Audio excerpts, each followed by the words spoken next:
And oh god. And welcome back everybody to another CranKy Ducklings broadcast. I know this is something we haven't really advertised too much, but we are here and we are a part of a team league. We are here with the Rak'Shir Team League Season 1 Division 1 Week 1. There's a lot of ones there. I'm of course your host Light VIP, and with me I am currently alone. It is 4 a.m. in the morning, but we are here with some beautiful StarCraft. Not just a team league match, but also a team league match that takes place on the new maps. Let's go. You love to see it, mate. You love to see it. And speaking of, here we go, spawning in the bottom left-hand corner of Tropical Sacrifice ESL. We have the American Duckling himself, the American Terran player. He is red, representing the CranKy Ducklings. It is Vindicta. And spawning in the top right-hand corner of Tropical Sacrifice ALE, we have his opponent representing Psistorm Gaming. It is the blue Terran. It is Nicoract. Let's go.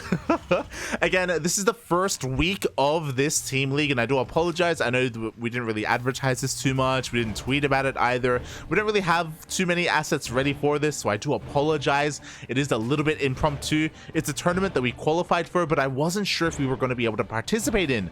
A lot of people may not know this, but Oreo, one of our more active players, did step away from the game. He is on hiatus, and because of that, our roster isn't as deep as it otherwise would be, and it was kind of last minute for me to gather all the players together.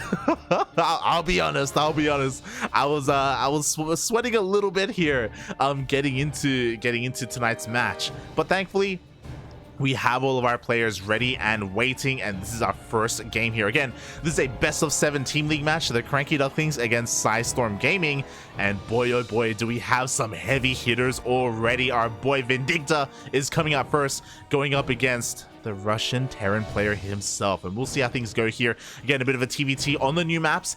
Of course, Tropical Sacrifice being one of said new maps here. A nice, lovely setting, you know. We have plenty of sand, plenty of tropics. One of the more quote-unquote standard maps in the map pool. The rush distance is pretty straightforward through the center of the map, and there are a couple of quirks here and there as well when it comes to the pathing, when it comes to all of these ramps in the center as well. It can make engagements a little bit awkward. What I will say is that, again, the players don't have a lot of experience on the new maps. Why? Well, I mean, again, Vindicta is going to be a part of DreamHack, and the new maps are going to be in DreamHack, but he has been focusing on ladder play as well. It's kind of difficult to kind of mix in the new maps with the old maps when it comes to how much you're practicing. So we'll see how things play out here. Of course, for the past 2 weeks, the ESL maps have been played out. The new maps, I should say. We didn't get to cast ESL Open Cup Asia earlier today. Unfortunately, Yaku wasn't available, and I was incredibly tired.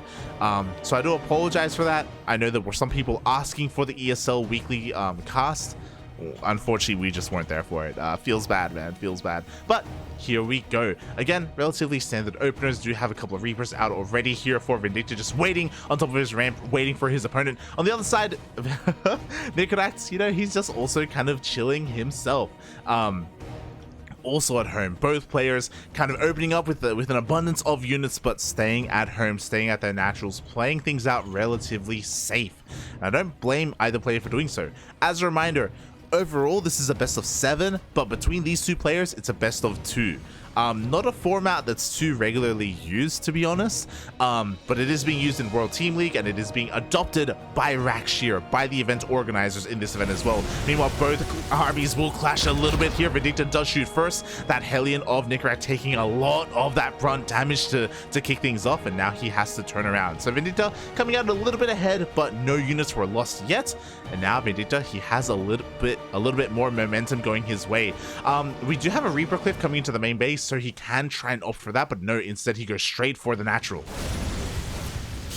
Oh, once again, it feels like a little bit better shots here for Vindicta so far. Decent spread from the Hellions, a lot of splash damage from both players, but again, it looks like things kind of even out a little bit here. Sure, Vindicta wins the overall trade, but with the defender's advantage, Nicoract has a couple of Marines, and he will defend. No SCVs lost here for either player, so worker counts are even, army counts, again, relatively even. They both kind of bounce off each other here at the natural, and now things can continue. You know, we have our 1-1-1. Ravens are coming out for both players. Everything is looking pretty stock standard. No one has opted to go for like a beyond play where one player sneaks out a Banshee to begin with to harass across the map while you engage. No, everything is, again, pretty straight up, pretty straightforward. We do see, again, Nicoract is covering that Reaper cliff, so Vindicta has to be a little bit careful if he decides to try and jump up here. In the end, he doesn't. He's just chilling here, waiting outside for anything moving out from that main base. And again, both players can just chill. The beauty of TVT. It's wonderful. It's wonderful. Meanwhile, we just see a third CC thrown down here for Vindicta. Same can be said for Nicoract. Nicoract a little bit faster, I must say, and I guess this is where we have to talk a little bit about the base positioning. Ooh, as Vindicta tries to go in, but he is denied entry into the main. Quickly checking his vision.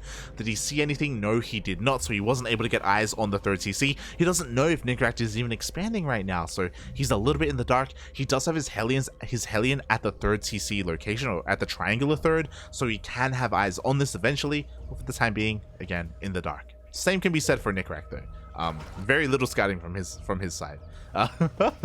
Neither player really caring too much about what their opponents are doing. Si, ¿qué es esto? You apologize, but I don't accept your apology. I want a refund. Hello, Calibre. Hello, for sure in the chat. This is a team league match. This is the first week of Rak'Shir. A lot of top tier teams are a part of this, and we are up against Psistorm Gaming. Oh boy. A pretty dominant team in the region. But here we go. We do see Nicoract pushing out across the map. Vindicta does get eyes on this, as he had plenty of spotter Marines, plenty of spotter Hellions to have eyes on any kind of move out. So he's well aware that he has to be set up at home. 3 tanks already on the high ground. Boom. They immediately take down the Hellion. And now Nicoract has to be a little bit more careful pushing in. But again, what he cares more about is getting eyes and maybe even delaying that third CC. Speaking of, we do see Nicoract now moving out. It makes sense. He has map control right now, so he's looking to land on that location. Meanwhile, Vindicta will get eyes on this. He does see the third and is going to be able to delay it. The one little Hellion that could.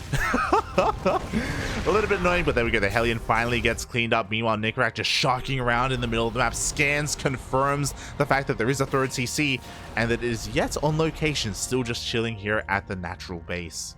Nicoract is looking for that fight, looking at the units tab.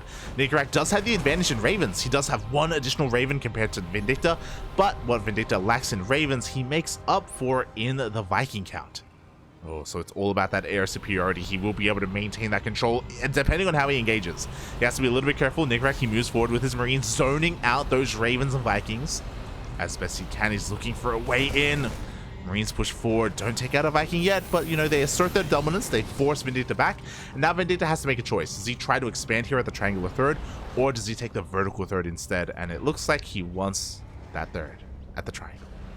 Beautiful. He will get it in the end. Later than his opponent, we can see here Nicoract already getting saturated, not fully saturated, but he did prioritize his gases, which is of course one of the most important parts here, especially when you're so tank heavy, so medevac heavy as well. Nicoract just getting well underway. Meanwhile, Vindicta, he will be able to fully saturate Maynard's over, and yeah, he himself isn't too far behind economically.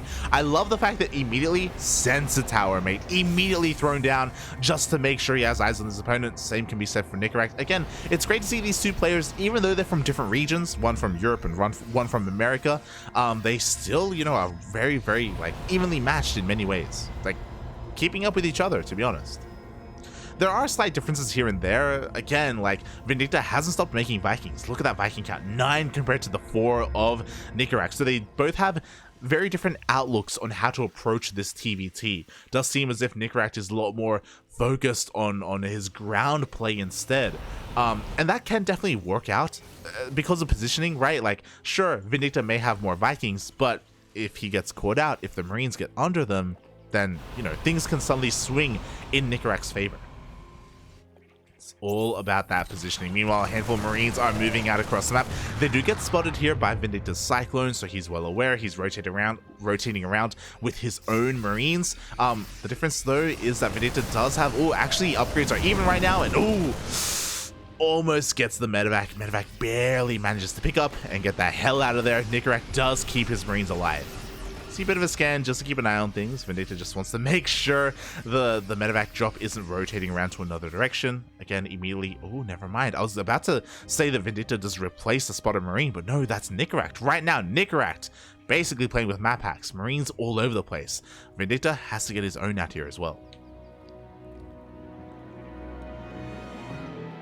Meanwhile, back at home, oh my god.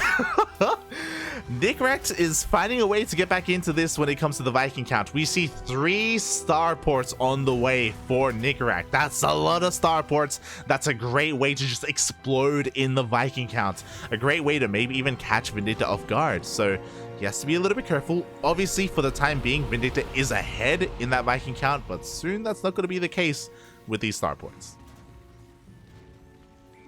Of course, the army itself was scattered. Vindicta can now move out across the map. He can now kind of insert himself. A bit of a doom drop being set up here towards the top side of the map as well. It looks like there is an area here that isn't covered by the sensor tower, but we do have some missile turrets, so we could try and boost on through here, but it's possible that maybe a medevac could be focused down, so Vindicta has to be a little bit careful, may even scan ahead of time. At the same time, both armies are posturing here in the middle of the map. They both have eyes on each other. Vindicta thinking about it, not quite pulling the trigger. Meanwhile, I feel like Nicoract should recognize, hold on, I feel like you're missing some Marines here. Here we go, one medevac gets focused down. It looks like only one. Was it worth it? We shall see. The tank sieges up and Vindicta is in on top of the production. Can he get much done? We do see, oh, an anti-armor missile and a disable as well. Nicoract handling this very well, to be honest, but this gives an opening here for Vindicta. He's moving on forward with the rest of his army. There's only 2 tanks here. They're honestly looking pretty vulnerable, but Vindicta doesn't really find too much room, but we see the disables. And just like that, both tanks are going to be going down. Vindicta forcing his way in towards the 4th base. Has to be a little bit careful though, because again, the rest of the army is rotating over. It was a nice start to the engagement here for Vindicta, but now it's going to be a little bit more difficult to gain ground. To see him try and leapfrog forward here with a couple more tanks. The rest of the reinforcements are on the way as well. Oh my god. See a couple of disables. The anti-armor missile blanketing the entire army here of Nicoract. These Marines cannot engage. And with the Marines out of the picture, it means Vindicta can be a little bit more, I was going to say a little bit more assertive here, a little bit more aggressive, but he loses 2 of his tanks in the process. Will be able to siege first, and likewise, Nicoract also throws away 2 of those tanks from behind. The Ravens come in. The disables go down as well. Is this his moment? Can he break through the siege line? It looks like he barely cannot. Oh, it's so difficult. There's 1 tank remaining here for Nicoract, but the rest of the tanks come out of the disable. GG gets called, and Vindicta, with 1 swift move, takes game number 1. Oh my god.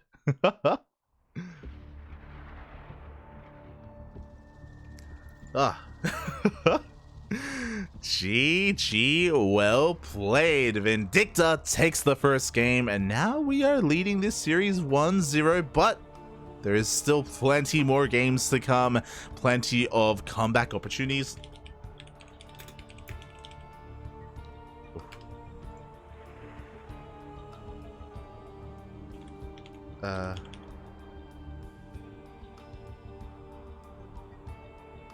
Oh my god, and Stargazer and Inside Out.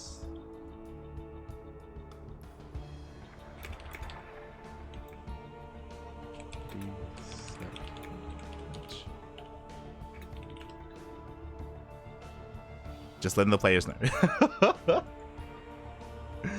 Letting the players know.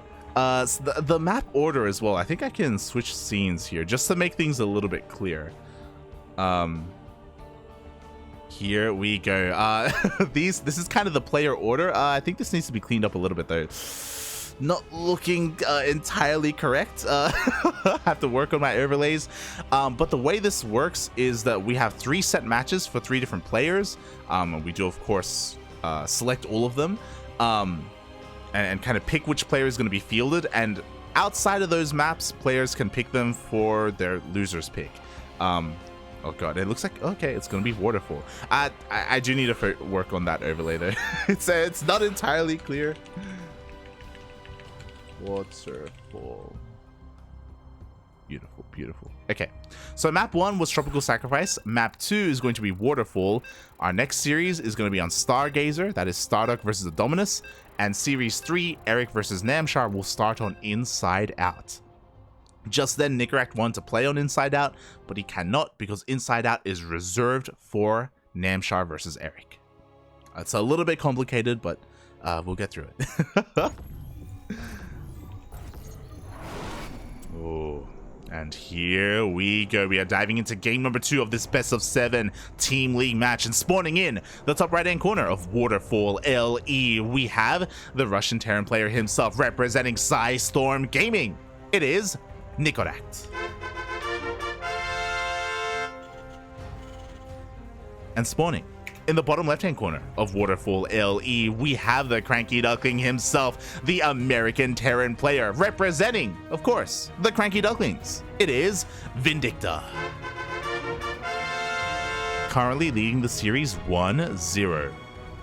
So again, if I wasn't clear, these two players are playing a best of 2. A best of 2. Regardless of whether it's a 2-0 or a 1-1 or whatever, they will play out 2 games, and that is it. They are done. We are moving on to our next set of players for another best of 2. Then we're done. We move on to our next set of players, another best of 2. And if we need an ace match, we will have one, but I do not believe ace matches are required. So yeah, all players are going to be able to play out their matches, and we'll see how things kind of pan out after that. So far, I don't want to be too biased, but you know, we have a nice lead in this series. What I will say though is that the last game number 1, was insanely close between our 2 players. It wasn't until that one swift move where Vindicta kind of forced himself in, had a superior kind of tank position, the Dorito cannon as well, and all those Marines. It was great the way that he executed that. It was a very cheeky move for Nicoract to come from behind and go for those disables. That was honestly really well done. But unfortunately, he just didn't really have enough momentum to overcome all of those tanks before the disables came off cooldown. He just barely didn't have enough. Oof. And with that, we are now in game number 2. Also, I may not have time to do this, so let me quickly... setting here, there we go. Disable mouse scroll. Beautiful. We are now here on Waterfall, and Waterfall has, I believe, the shortest rush distance in the entire map pool. In the new map pool, it is very small, as you can tell. Very few bases in general, and again, that rush distance is tiny. Meanwhile, Vindicta, he was hiding his Reaper here, but he wasn't able to shoot first because of that mine. He is able to force his opponent back. Doesn't want to chase up the ramp though. Vindicta, he maintains the lead a little bit here. Nicoract forced all the way back. So when it comes to this map, we do have the ramp here at the natural, so it's a little bit more defensive, but again, very few bases to take. Very just small in general. It's just small. That's all I can say. It's just a small map. Oh god, but very aesthetically pleasing. Look at this. Look at the river going through the center of the map, and look at that lovely waterfall as well, hence the name. Personally, I love this map aesthetically. I've actually been practicing on this map, and it is difficult to say the least. And I love this as well. We have the transparent bridge. Oh, look at that.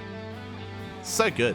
Shout out to Super Man, he is the creator of this map. Meanwhile, just like the previous game, we do see 3 Reapers and 2 Hellions moving out across the map.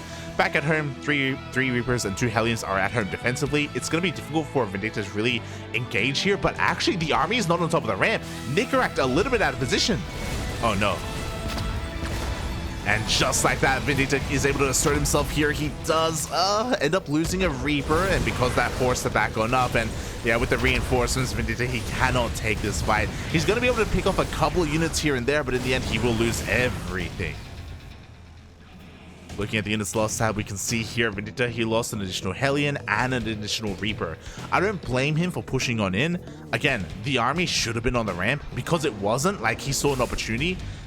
But the reality is that because of the defender's advantage, because of the reinforcements, like, he couldn't really get too much done with what he had. And now Nicoract has the map control. He can move out. He can likewise try and go up the ramp himself. There's a Cyclone, but only one. I'm a little bit worried here from Vindicta. Like, Nicoract, he can just dive on this. That's exactly what he does. He tries to dive on top of the Cyclone. Ooh, but the Cyclone with the lock-on almost takes out a Hellion. With the rest of the Marines and with the medevac, it looks like Vindicta can hold. I was worried there for a moment. I was like, I was worried that maybe the Cyclone would fall, but there was a really nice reaction there. Vindicta with the kiting as well was able to back on up, and he does defend. And now we have a little bit of a drop.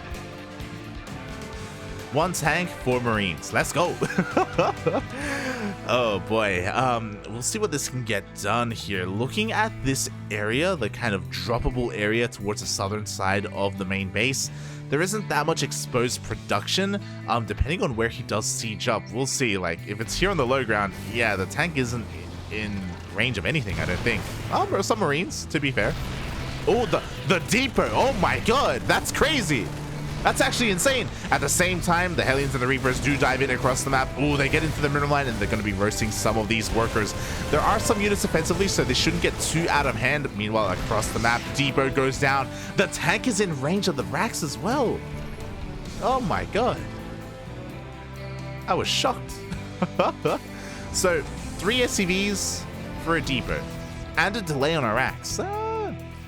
Not a bad trade, not a bad trade, especially because Vindicta was at least able to keep everything alive. Meanwhile, Nicoract, he comes into the main base, but we have a tank. Yeah, we are well set up defensively. We have everything we need. Even drops, takes out a Reaper. Vindicta will hold.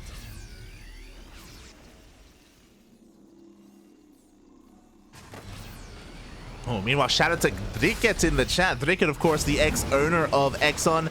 Welcome, welcome. Of course, you are more than welcome to cheer for the opposing team. I know we're a little bit biased here on the CranKy Ducklings for our own team, but again, much love to Psistorm Gaming as well. Great team, and I mean, they do more than just host a pro team. They also have their Psistorm weekly tournaments as well. They used to have their Psistorm Cups, their LAN events that I'm sure are going to be coming back as well. A great part of the North American scene. Just, you know, go Ducklings. Oh, God. Less than 3, puppy, less than 3. Meanwhile, here we go. We have a bit of a doom drop being set up here going across the map. At the same time, a regular drop head towards the natural base of Nicoract. You do see a little bit of Raven harass, causing a little bit of havoc here in the main base. But here we go. Here comes that drop, and we don't have that much to defend. Boys are being pulled as, God. As a result of things, and 8 SCVs end up going down. Another Raven! Another auto turret even at the same time. Here comes that doom drop completely unscattered. We do have a disable on one of those medevacs. Unfortunately, the medevac was not the one with the tank. The tanks of Vindicta are just, again, disabled and not really taking part in this, and all the boys are being pulled, and it is just too much. GG gets called. Vindicta takes the series 2-0. Oh, as this was happening, I apologize, but that one drop from Vindicta came back into the natural base of Nicoract. You could see the worker count getting higher and higher. The kill count, I should say, getting higher and higher. Nicoract was losing too much across the map, and Vindicta comes out on top. Oof. GG. I was a little bit surprised because that was a great, like, kind of position for Nicoract. We saw him disable both tanks. We saw that the one medevac that got disabled of Nicoract only had Marines in it and was able to unload half of it as well. But unfortunately, like, Vindicta was already set up defensively. Like, he already had 3 tanks in his main base. He was ready for anything to be coming at him. He was ready to pull the boys as well, had a couple of Marines defensively. He just had a little bit too much, and unfortunately Nicoract wasn't able to deal the damage that he needed to. With that, GG. GG, papi.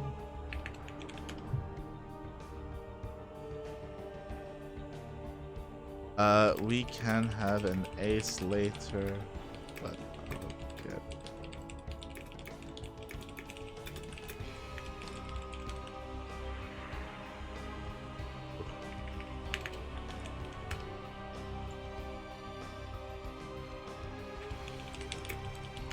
Alright, just messaging Vindicta.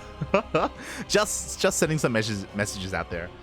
You are up. Alright, and now we are ready to send out our second opponent. Our second player, I should say. Sorry, my mistake. And that is going to be a PvP. Oh boy. Alright, let's just set that lobby up. Of course, StarDuck, the Duck of the Stars himself, is going to be coming out, and the map is going to be Stargazers. There we go. And just quickly set that up as well. ESL, create with mod. StarDuck versus Adonminus. Ooh, Adonminus is Europe, so I have to quickly check the server ruling. think it's EU West, if I'm not mistaken.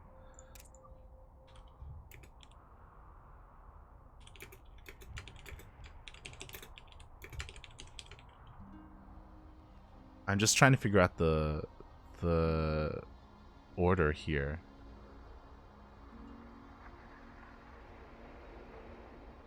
So Adonminus and StarDuck are going to be playing on Stargazers, but depending on the area that Adonminus is in, which is shaking my head.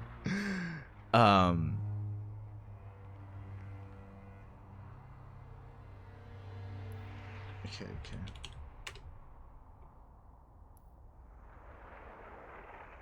I believe if we are EU West, I'm sure. We are going to be playing on West and then Central. Okay, cool.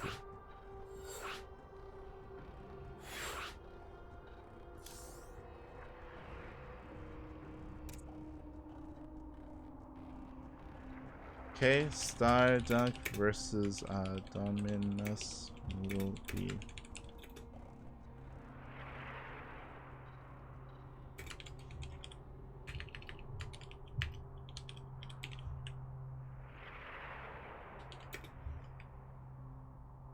Hold on, US West, game 1.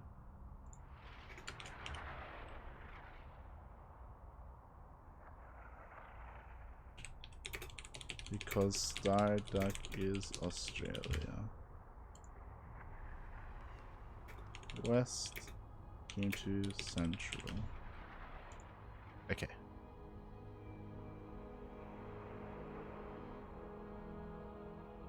Okay. As per the rules. As per tourney rules. Okay. Just making sure we're all on the same page. Yeah, sorry. I'm also setting up the lobbies as well, so I apologize if I'm a little bit, scatterbrained a little bit or focusing on one thing and not the other. Just making sure everyone knows what's up. Game 1 will be West. Game 2 will be Central. Are players ready? Oh, okay. Just making sure that Adonminus is good. Yeah, if he's not good, we may have to confer to an admin. Yeah. In case he has issues with the server selection. But if for those who don't know, okay, cool. For those who don't know, the rules here for Australia versus Europe is one game will be on US West, the second game would be on US Central. Oh, okay, and so just making sure that everyone is clear on that. Good luck, have fun, and to try and be as fair as possible. I know there are some players that have issue with that just because of the extra latency that some servers have compared to others, but that is how the server rules are for this tournament, for these best of twos, I should say. I just have to remember, game 1 US West, game 2 US Central. Let's go. Oof. And here we go. We are diving into game number 1 on our fresh new map. And here we go, spawning in the top left-hand corner. Ooh, on Stargazers ESL, we have the Duck of the Stars himself, the Blue Protoss player hailing from the land of Australia. My very own, my adoptive son. I want him to be adopted. Aye. Representing the CranKy Ducklings, it is StarDuck. And spawning in the top right-hand corner of Stargazers ESL, we have the Israeli Protoss player. He is red, representing Psistorm Gaming. It is Adonminus. The best player in all of Israel going up against one of the best players in all of Australia. And we'll see how things play out here, especially in a PvP. So Stargazers, as we do see a little bit of a head boop there. Stargazers is one of the more peculiar maps in the map pool. I don't know if you noticed, but we do have not just a pocket base, which, I mean, pocket bases are coming back. This is not the only map in the new map pool with pocket bases. We also have a mineral patch here to cover said base. Doesn't have too many minerals. It doesn't take too long to mine out. As we can see, Adonminus immediately mining it out. Long distance mining is going to be taking that pocket. On the other side of things, as he goes for, looks like, yeah, a gate expand, StarDuck is chilling here, going for a much more standard opener. Double gate Cybercore eventually into an expand, as StarDuck is looking to try and scout, confirms, hold on, you didn't throw down the Cybercore, let me just check. You expanded, you went Nexus first. Ooh, so Adonminus with a much better economic opener here. Obviously, clearly looking at the map and being familiar with it, he was able to take advantage of the map. StarDuck, unfortunately, not really doing so, going for a more standard opener, and ooh, taking up as well, going straight for a Stargate. So there's kind of a give and take here. Obviously, you can be economic and make use of the pocket base. At the same time, this is a very short rush distance by air. It's like 2 screens away. The natural base they're on the same screen as each other. It's crazy. It's crazy. There's also a Zone Naga here in between. There's also, of course, mineral patches to gain access to those pocket bases. So this Oracle is going to hit hard and it's going to hit fast. But this was scouted by Adonminus. Looking at his vision, his probe was in the main base. He saw the Stargate. He knows he needs to prepare. So I imagine we're going to be seeing, at some point, a shield battery in that mineral line as well. Meanwhile, StarDuck even throws down his proxy pylon here in the middle of the map. Again, this was also scouted by Adonminus. His scouting has been insane. He sees everything that his opponent is doing. StarDuck eventually does expand. Again, the much more natural expansion here, not taking the pocket, unfortunately. And, ooh, does move out here with these 2 adepts. Meanwhile, what do we have at home to defend? Adonminus, he responded with his own Stargate, is going for a Phoenix first. The Phoenix will come out in time to deal with the Oracle. Meanwhile, the adepts rock on up, and there is a full wall here. StarDuck will not get into the main base. It looks like he will force a pylon to finish. So, inadvertently, damage has been done. Adonminus is now locked into his own base. Meanwhile, the Oracle comes out, but immediately gets shut down here by that Phoenix. Oof. So, a little bit of a feels bad, man, not gonna lie. Because of this opener is gonna do nothing here for StarDuck. He is straight up behind because of this. He's behind in the economy, and the tech didn't really do anything either. He does have a second Oracle coming across the map.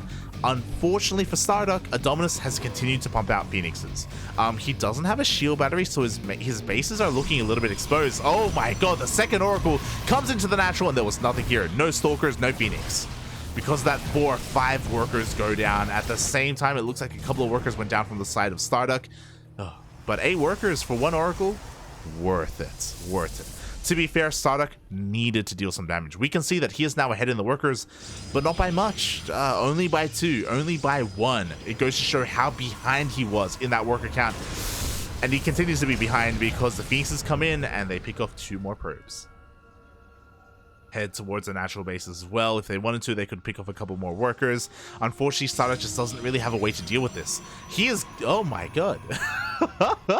He's going for a Dark Shrine? I don't know how I feel about this, especially because Adonminus has air control right now. At any moment, he can go back into the main and he will scout this. This will not be a surprise if he goes in. Oh boy. Here we go. The Phoenixes are moving. This is what I was worried about. The Phoenixes are moving out again.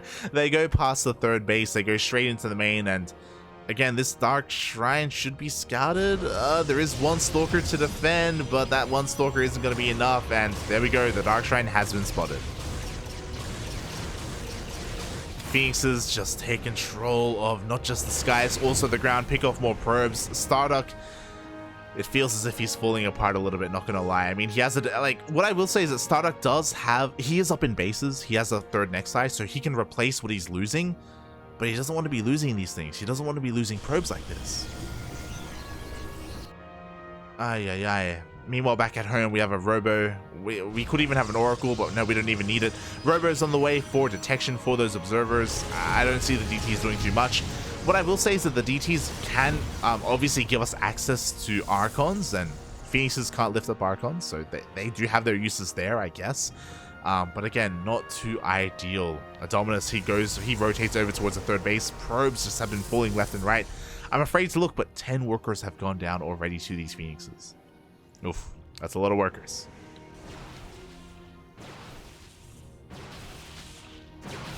Meanwhile, it looks like Adonminus has finally broken free from his natural base. He finally wants out, and he will be expanding, taking his third base. Much later than StarDuck, but because of all that harassment, again, it's okay to take a later third.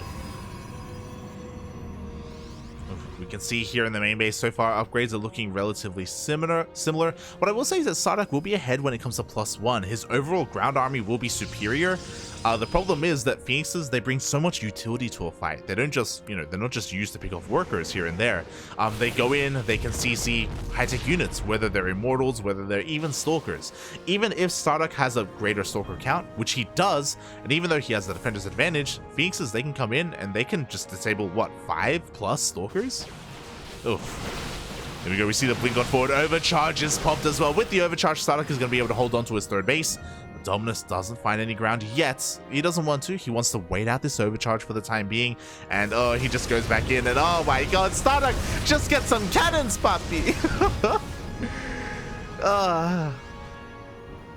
StarDuck losing 6 more workers. Ay, ay, ay. To be fair, cannons aren't even ideal because they just slowly chip away at Phoenixes and they can ignore them anyway. Like, it can be so oppressive dealing with all these Phoenixes. What I will say is that StarDuck is still ahead in workers. Again, triple Nexite, for a long time. Like, he was just ahead. Or he could just rebuild what he's been losing. So he's kind of in an okay position. +1 is done. He's working on +2 so he can hit a +2 timing with Zealots and Stalkers. Could this work? That's what I'm wondering. We have a Robo, but we don't have any Immortals. We're not really kind of providing any kind of, again, supportive units for these Stalkers other than the Phoenixes, and that can be a little bit risky. If at any moment these Phoenixes get caught, like, that can be devastating. Speaking of, the Phoenixes finally taking a little bit of damage. StarDuck trying to catch them, trying to corral them as best he can. That Stalker count getting even higher and higher. We have the 1 DT taking control of that tower as well.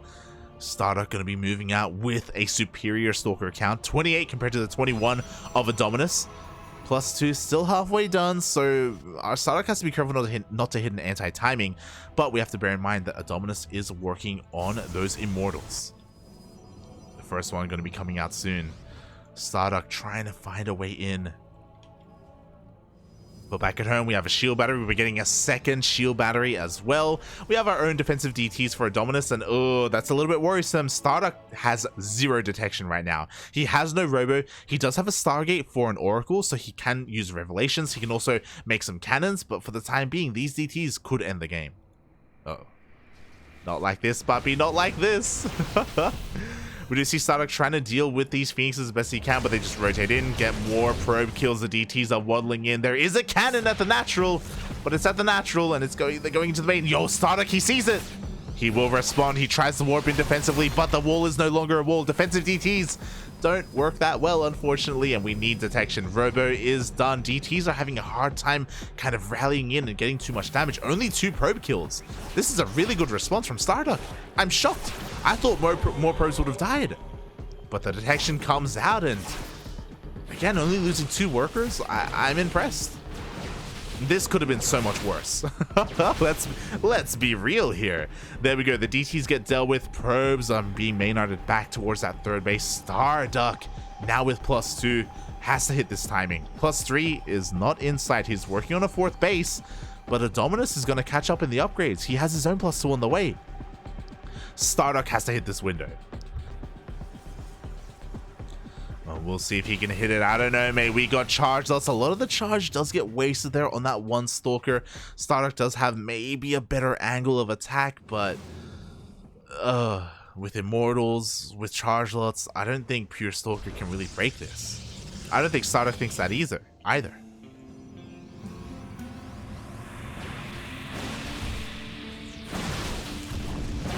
Meanwhile, we do see StarDuck rotate around. He does get 2 Archons for free.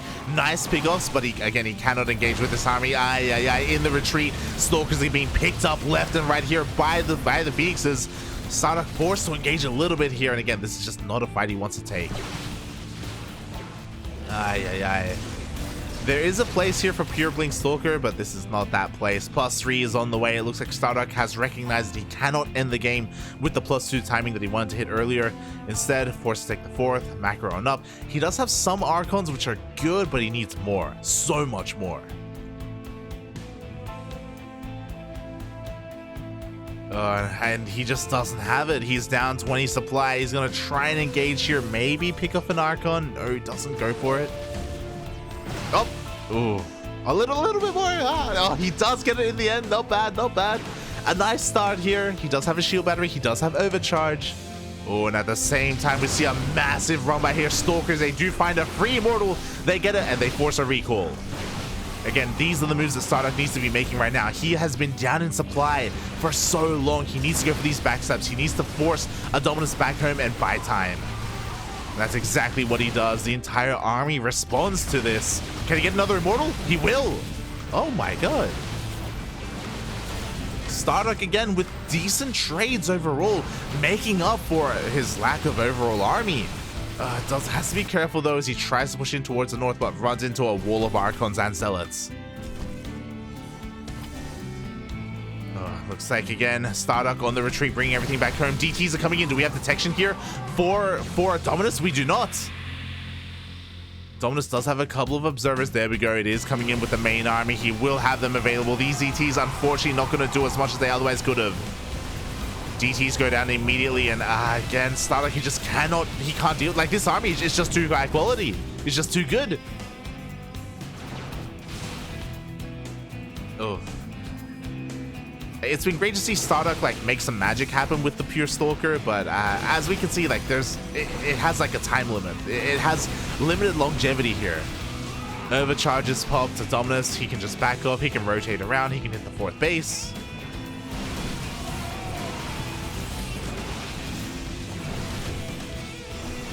That's exactly what he does. StarDuck kind of being a pulled apart here. He's trying to warp in whatever he can, even a couple of Zealots here, just to try and make use of what he has. StarDuck actually has a pretty massive bank. I worry that maybe he doesn't have the gateway count to really sustain this. Somehow, someway, StarDuck is pushing this back. He does have +3.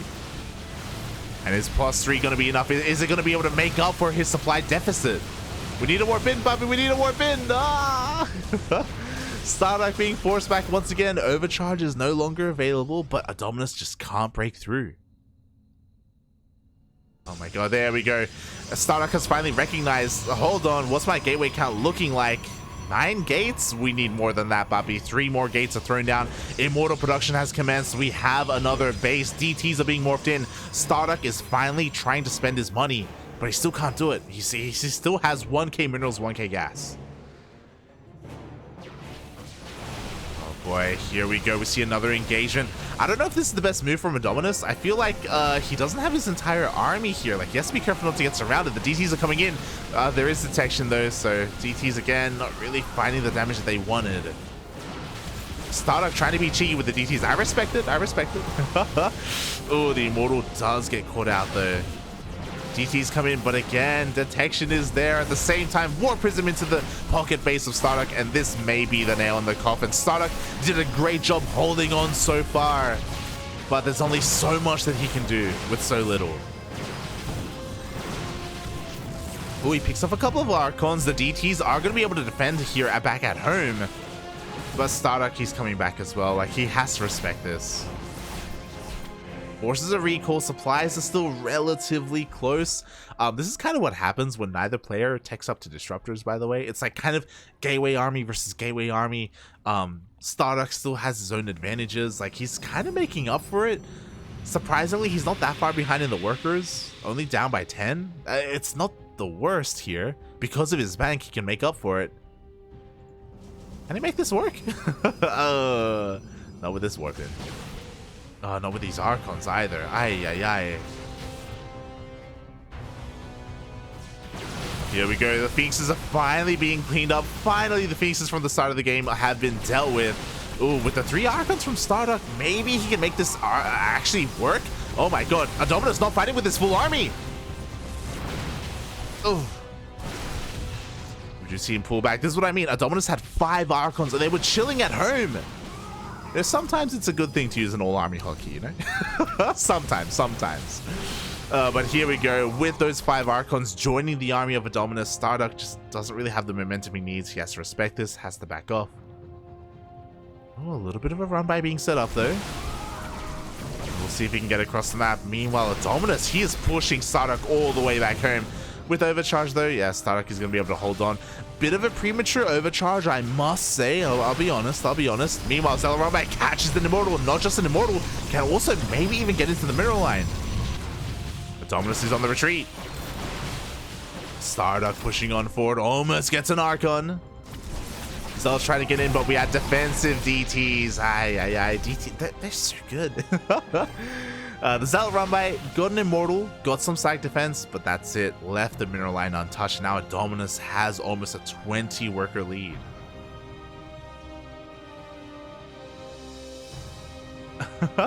Cute moves here by StarDuck. Cute moves, I have to say.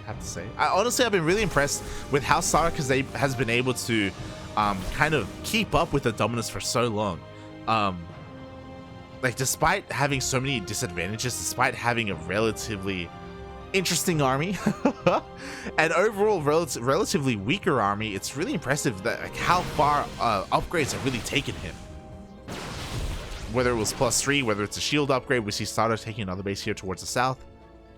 The army was spotted, and ooh, this is triggering a counterattack here from Adonminus. We may have to see a recall. Oh god, StarDuck completely out of position. Adonminus forcing himself in. He's maxed out as well. We see an overcharge, but what is it really protecting? StarDuck coming in from behind is going to be able to get some decent shots off on these Archons, but they're Archons, mate. They're made to take shots. StarDuck holding his own for so long. But this may be it. Adonminus may just have a little bit too much, especially with these reinforcements. The rest of the army coming in as well. This kind of arc, this position, this like choke point, I should say, is a little bit better for StarDuck, and it's making up for things a little bit, but it's just not going to be enough.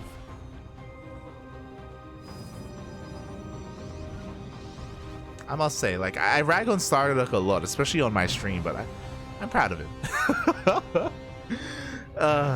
As an inactive player, to take it to Adonminus like this, oh my god. Especially with that bank that we saw earlier. At this point, he is being pulled apart. Like, it's just a numbers game. He doesn't have enough supply to defend multiple places at once. We see the DT run by. Oh, he's going to be able to take down that pylon. Defensive DTs are going to work wonders, though. You see StarDuck coming in from behind as well, but that just exposes his northern base. And again, even with this defensive warp in, Zealots against Archons, you hate to see it, mate. We see StarDuck try to come in from behind as well, but GG gets called, and Adonminus will take game number 3. We'll put a point on the board for Psistorm Gaming. Oh. Adonminus, he fights back for the boys.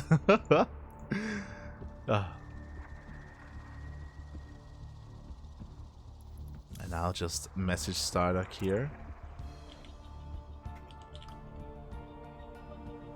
And this means it's StarDuck's map pick. Ooh. As a reminder to how this format works, the maps available, there are 3 maps available. Moondance. Oh, let me get a list. I need a list. Moondance. What else? Waterfall was already used. God, I'm still not too familiar with the names of the new maps. Moondance is one of them. Data. And the third map, which is the third map? Cosmic Sapphire. Yes, Cosmic Sapphire. So, Data C, Moondance, and Cosmic Sapphire. Those are the 3 maps available, and we have our 3rd map pick. Great with Mod, WCS. This is going to be on US Central. So this means that Adonminus will be at the ping advantage compared to StarDuck.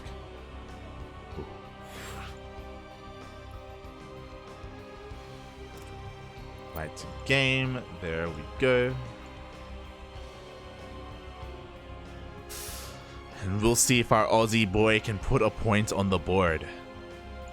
We shall see.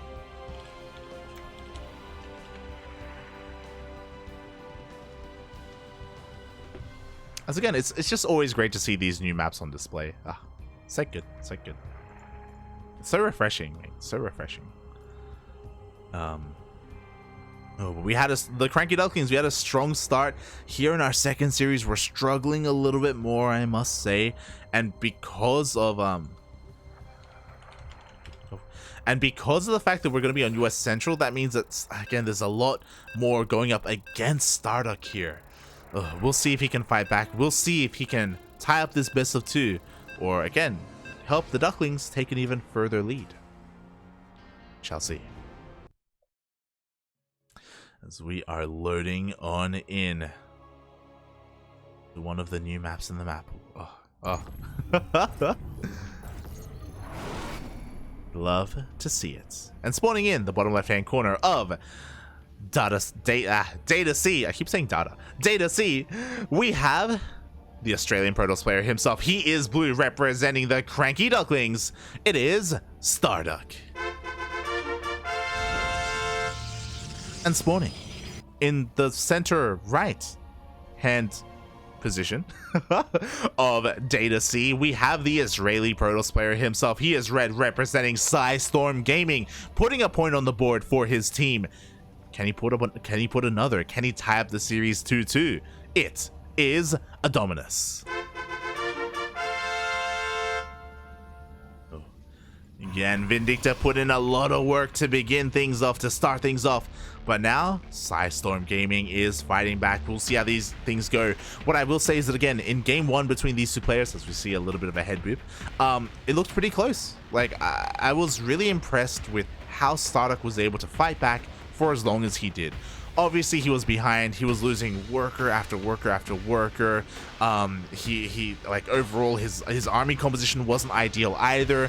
Let's be honest, the DTs never did their job. At every point whenever DTs were used, there was detection for the most part.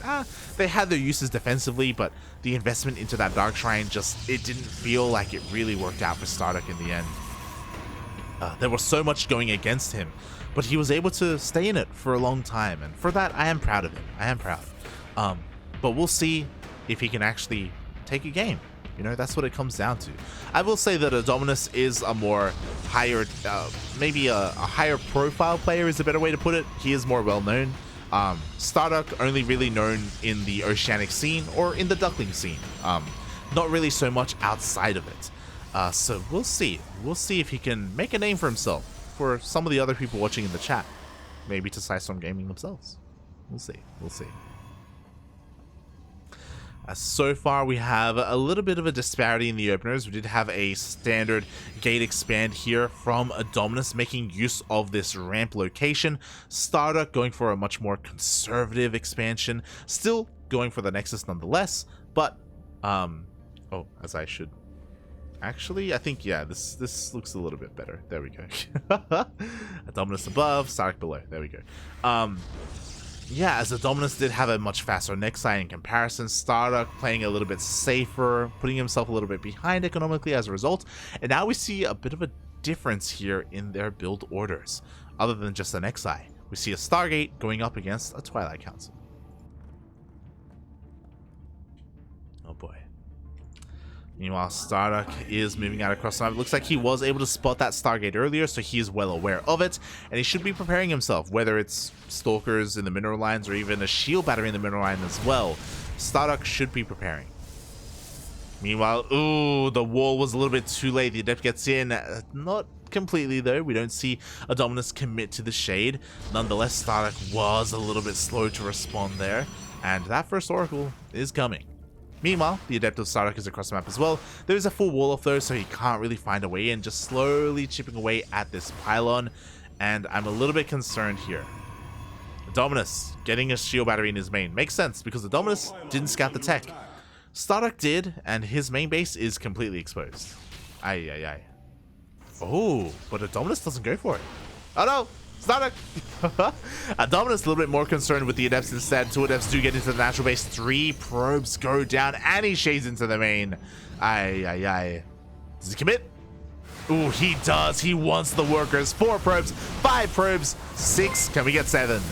We get 9. Not like this. The Oracle comes in as well. 12 probes go down. This is unacceptable damage. StarDuck, not like this. He saw the Stargate. He scouted it earlier. He knew what was coming, and he still wasn't ready for it. More probes are going down. And unlike the previous game, again, this is just game-ending damage. 16 workers. That's an entire mineral line. Aye. And this may just force StarDuck all in. Like, the problem is that he's still working off of just 2 gateways. He just doesn't have the production to really just pump out stalkers and move out across the map. He's just not built for that. He's not set up for that. Instead, he has to try and come back in a different way.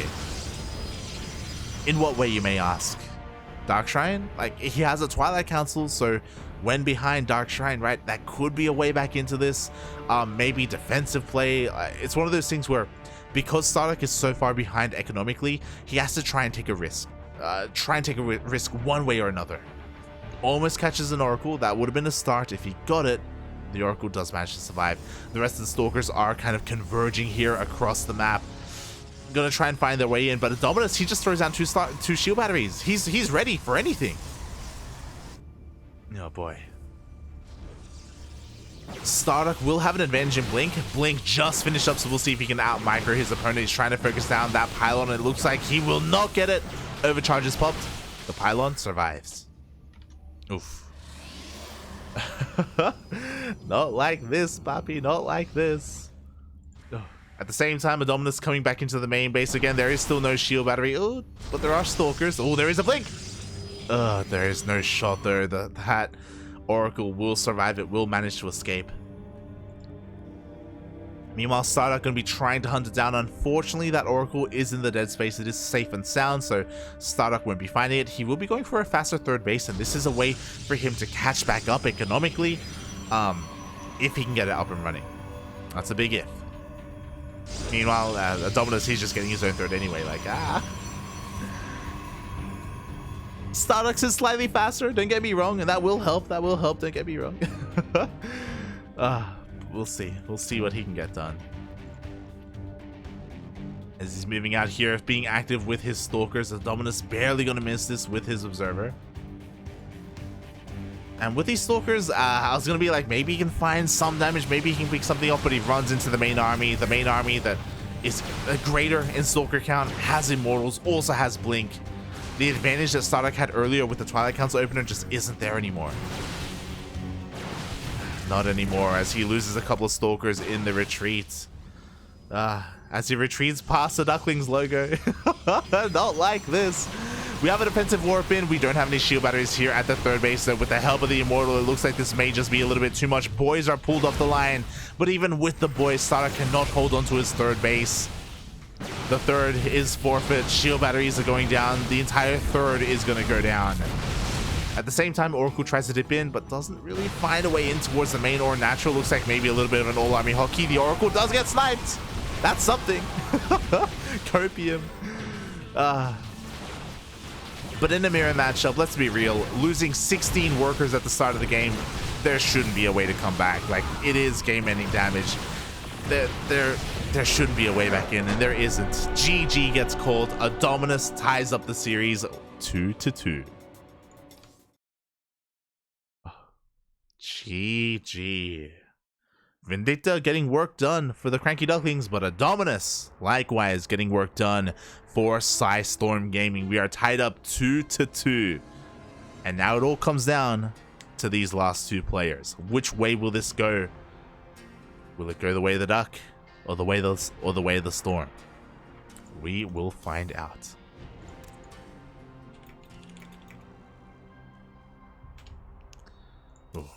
As we are setting on up here, I'm curious about the server rules about Latin America. NA East. There we go. So our boy himself, Erik, is going to be coming out here for the Ducklings, and he's going to be playing on Inside Out.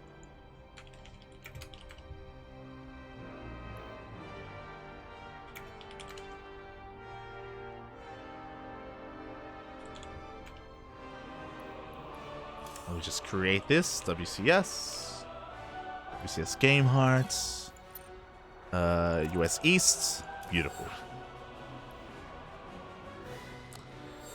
And here we go. It is going to be Erik up against Namshar. A ZVZ. Fun fact, all mirror matchups. Interesting. We were going through the maps and we were like, this map is good for this race, this map is good for this race, this map is good for this race, and that's how we kind of decided. And it looks like maybe Psistorm did the same thing. To be honest. Oh god.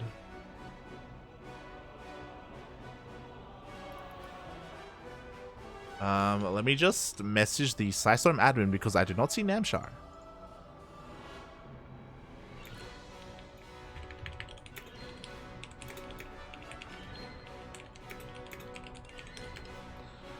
Looking for Namshar.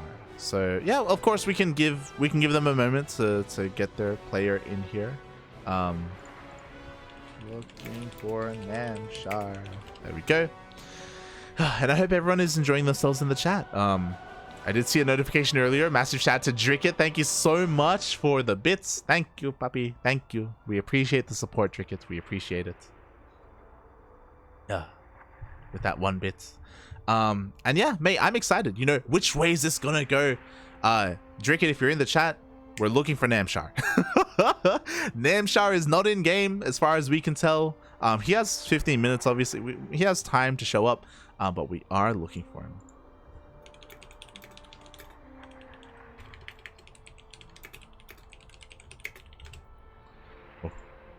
Oh boy, so hopefully he will show up, hopefully.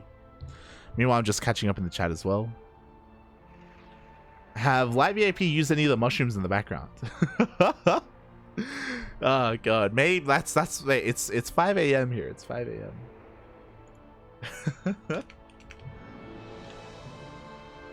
Oh boy.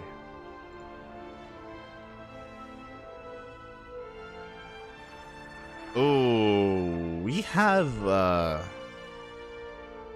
a choice to make. Oh god, this is not a good position to be in. But I'll explain the situation to everyone in the chat, because why the hell not? So at the moment, it looks as if the team captain for Psistorm Gaming is looking for Namshar at the moment.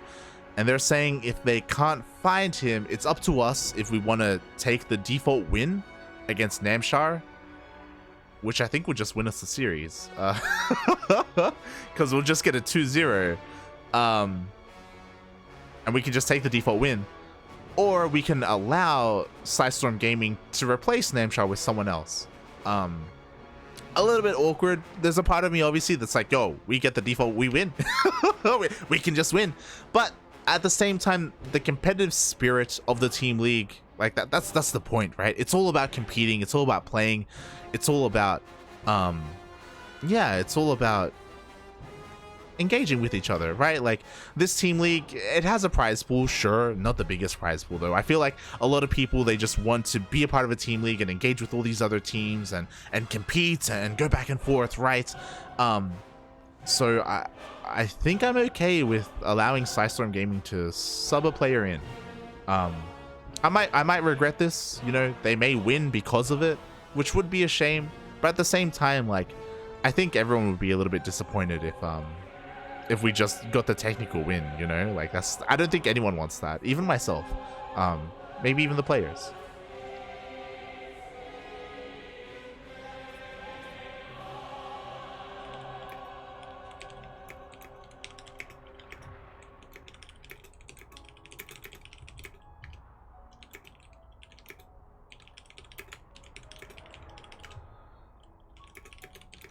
So I'll just let the Psistorm captain know that, yep, he can sub a player in if he needs to. Go ahead. You know what, Psistorm? You know what? You need the help. Sub a player in. Sub him in. Oh, God. The bants are coming out. The bants. That bit was my entire life savings. Oh, God, drink it. Not like this, puppy. Not like this.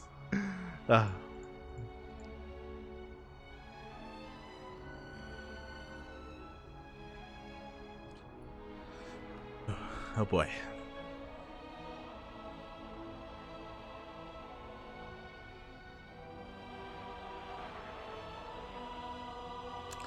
But we shall see. We shall see.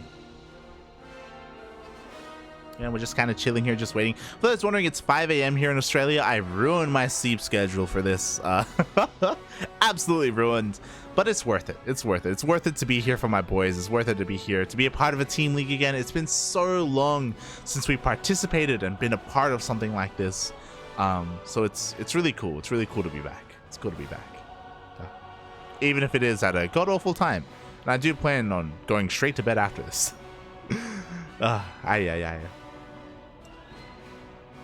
So yeah, we'll see. We'll see how this goes. I also love how my jersey sticks out, by the way. Like, despite the awful green screen going on and the mushrooms being animated, the jersey stands strong. Beautiful, beautiful.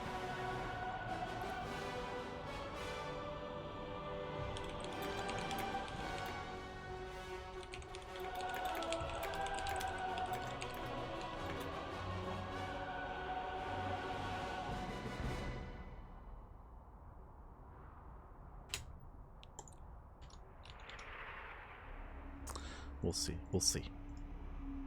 I'm also letting Erik know. Like, I hope Erik is okay with this as well. Because, like, I'm sure as a player, he's like, nah, just take the technical win, mate. just get it, mate. Just get it. I hope he's okay. He's okay. Ooh, potentially Bioice?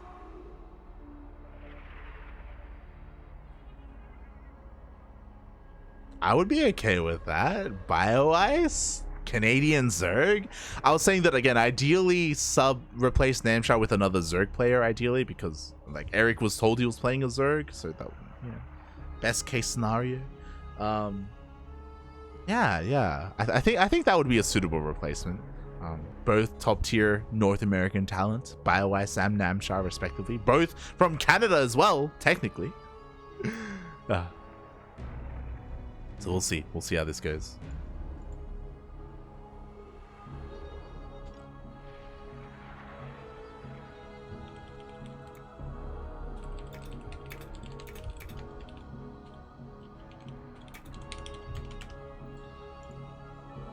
Alright, just letting him know, and I will update this accordingly as well. Looks like Bioice is gonna be coming out here for the Psistorm boys. Okay.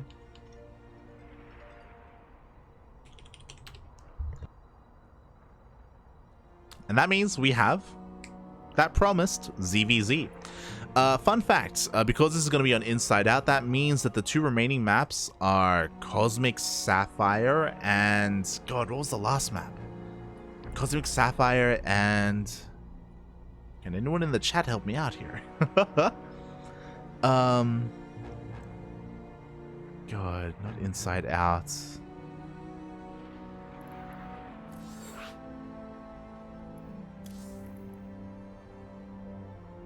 I need to learn the names of these new maps. ESL. Cosmic Sapphire and we already Moondance. I keep forgetting about Moondance. God, how could I? That's like one of the maps that left a lasting impression on me. So Moondance and Stargazers. Sorry, Cosmic Sapphire. Those are the two maps. There we go.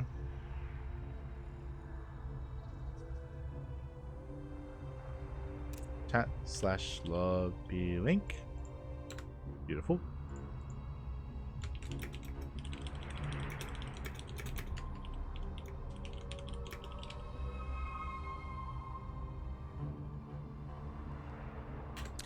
Just letting them know. As a reminder, this is a best of 2. Losers pick.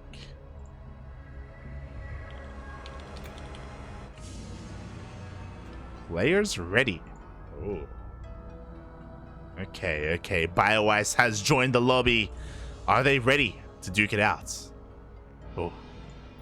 GLHF. The beeps have begun. Again, I do apologize for the delay for this series, but we were able to resolve all the issues. We got our players. We got our substitutes in. It's all good. The show will go on. And here we go. We are diving into game number 5.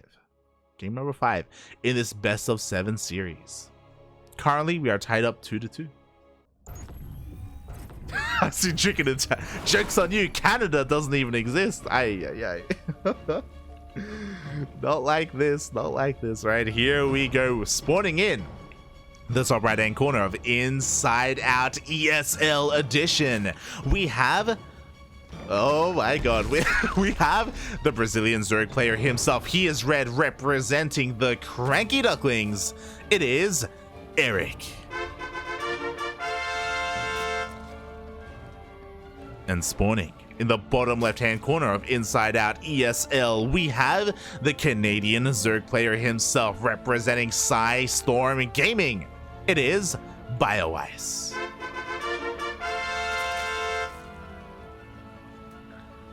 And Erik? I don't know if you noticed. He went for a very early hatchery. If I'm not mistaken, I think that was a 15 hatch, especially with that gas trick.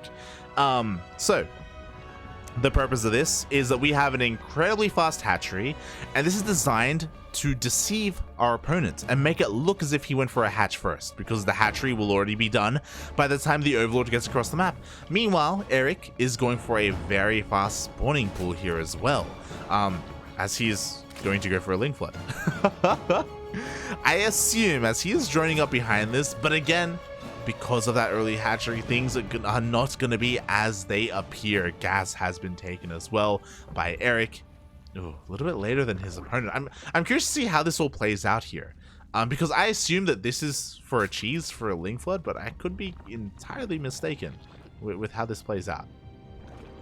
Meanwhile, back at home, hatch gas pool from Bioice, nothing crazy, nothing too crazy at all, pretty stock standard here. Because of the pool timing, both queens are going to be coming out, and because of this, both queens are, I assume, going to be used to try and swat away this Overlord, but he's droning up behind this though. Erik is droning. I am so interested in this opener and its goals. Instead of a regular hatch gas pool, like Erik is behind in the worker count, bearing in mind he does have two queens lined up with each other, and they are a little bit faster. Goes for the double inject, no creep. Yeah, gonna be moving out here, going straight for a Roach Warren. I love Erik. Okay, so Erik is gonna be skipping Ling speed. Meanwhile, we do see his opponent taking his third base on time, on location. Erik fully aware of that. Again, Bioice is doing everything standard. Like this is how you play a regular ZVZ out. He should be even getting a Bailey Nest here. No, actually going straight for roaches as well. You love to see it. Also skipping Ling speed. Oh my god. When two big brains collide. This scout is pretty important here by Erik. Erik gets into the main base. He sees that the Lings are slow. He also confirms that the spawning pool is not wiggling and jiggling. So he is aware that, again, like himself, we are not getting... Oh, never mind. He's getting Link speed. My apologies. But there is going to be no Link speed available here. Erik, though, I imagine once they hit a timing here with his roaches, has a Bailey Nest behind this as well. My god. Okay, so the Roach is going to be moving out, and we have a Ling Flood behind this. I'm pretty sure Erik has finished droning for the time being. Roaches do reveal themselves, again, very early, all things considered, and here comes that Ling Flood. Oof. We've had a lot of lava to work with. 28 drones is all we need. Erik is coming across the map with everything he has. He makes a drone, though, and a lair behind this. Is he going to go into mutas? I've seen him do this against Protoss before. Is he going to take his gases and go Spire? What a madman. I'm curious. Again, meanwhile, here we go. The roaches are across the map. Ooh, they are kind of being intercepted here. The queens are going to be holding the natural base. Third looks like is completely forfeit. Bioice is going to be giving this up. Or is he? He's going to try and save it. I don't know if he can, though. Oh, the Bailey Nest is... Sorry, the Bailey is targeted down. Third base goes down, and Erik is now on the run. The goal here to kill the third did work out, and yeah, all gases are being taken. This smells like a Spire. We'll see, we'll see. Could be too soon to tell. I'm saying Spire especially because we don't have an Evo chamber for 4+1, which we would usually see with this. But let's see if I have found my way into the mind of Erik. There it is. Yeah, Erik did the fun fact. Erik did this in Nation Wars. Erik represented Brazil in Nation Wars and was playing alongside Kellizer, and he did this build, going for a roach push with a Link Flood, behind it Spire. I think he did this. I said Protoss before. My apologies. He did this against Seether in a ZVT. Absolute madman. But here we go. Spire is on the way. It is not going to be a big commitment into mutas. It's only to gain map control and maybe kill some workers. 5 mutas is what I'm thinking. Behind this, there's +1 and roach speed. So if Bioice sees the front door, which he will, this looks like it's roaches. I do think that Erik is going to finish these upgrades. I don't think he's going to cancel, by the way. As the Overseer gets into the main base and Bioice is going to get a full scat anyway, he is going to confirm the Spire. And there we have it now. I'm curious if Erik is going to commit and finish the Spire or not. We do see Lings confirming the 3rd base. Bioice has been chilling at home. There we go. He is triggered to move out across the map with his roaches. And to be fair, that is a lot of roaches. 18 roaches in total here for Bioice. Erik, can he hold? 6 mutas are on the way. And they will slow this down. Oh, and Bioice, he goes back home. Interesting choice. Maybe he thought he missed his timing, so spores are being thrown down left and right here. Makes plenty of sense here in the main, in the natural, and the 3rd. He's going to be turtling up. He's also turning around with a lot of his overlords. Not all of them. Some of them are a little bit exposed, so the mutas can find some damage. We'll see. As the mutas, they find an Overseer. Not bad. But the spores are done back at home. Mutas, they catch a couple of transferring workers. No, damage is damage, don't get me wrong. But again, I'm sure Erik wanted to deal a little bit more damage than this. I mean, if there was a roach move out, he would have at least gotten that, and he finds a couple more overlords.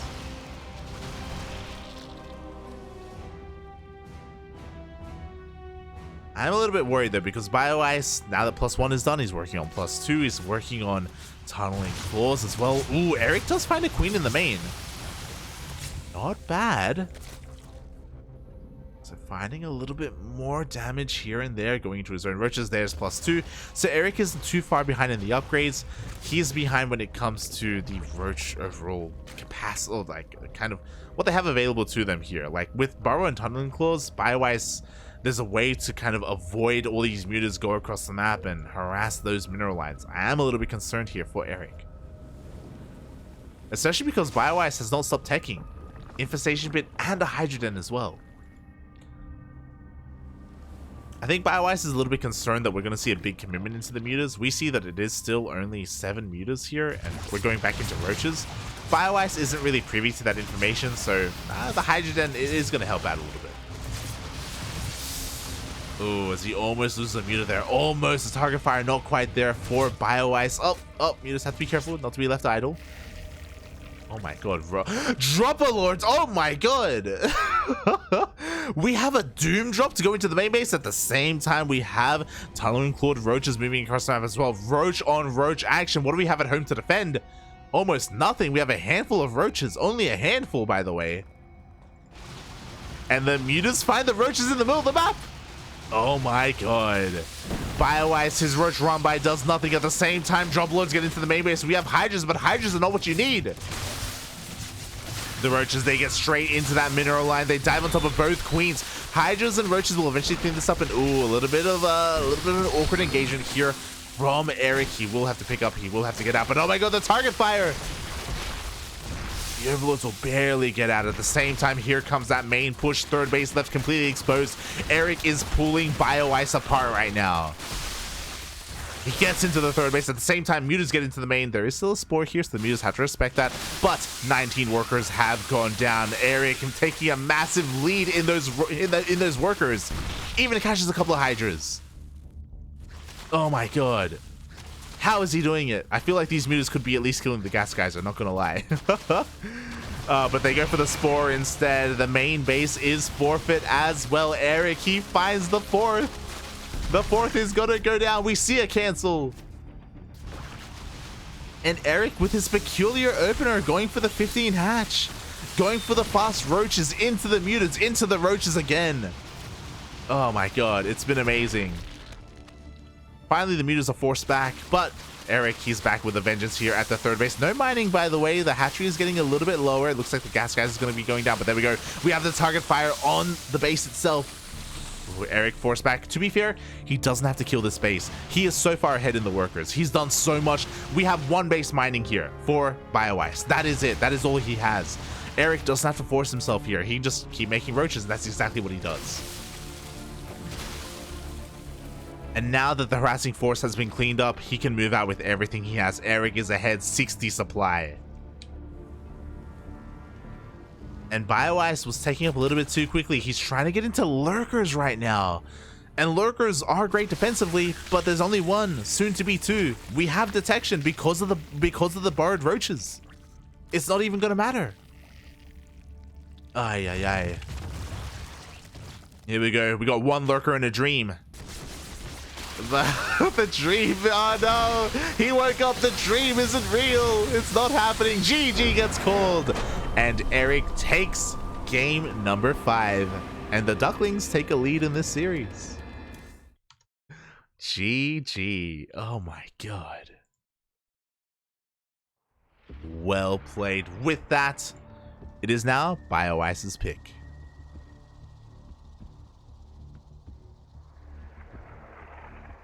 I'll let him know. 2 maps left. What are they exactly? Let's see.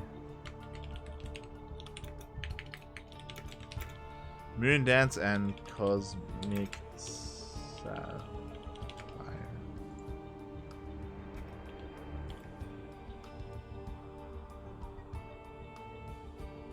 Alright.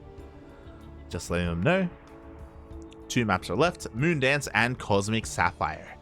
Bioice, you gotta make a choice. Which of these 2 maps do you want to try and come back on? Moondance, one of the smaller maps in the map pool, but with a pocket base. With a pocket base, people. I think Moondance has the shortest rush distance, actually, I believe. Or Cosmic Sapphire, the largest map in the map pool. Do we go small? Do we go large? Where are we going, Bioice? Where are we going?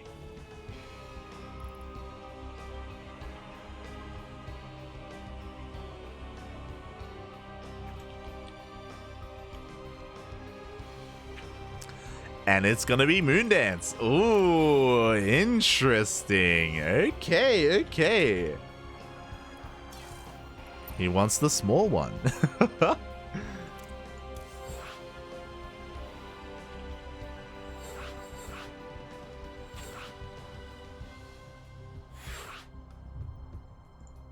Okay. Here we go. Getting everyone in here and making sure everything is set up as well. There we go. Moondance, which means the ace match will be on Cosmic Sapphire. If we get there. If we get there.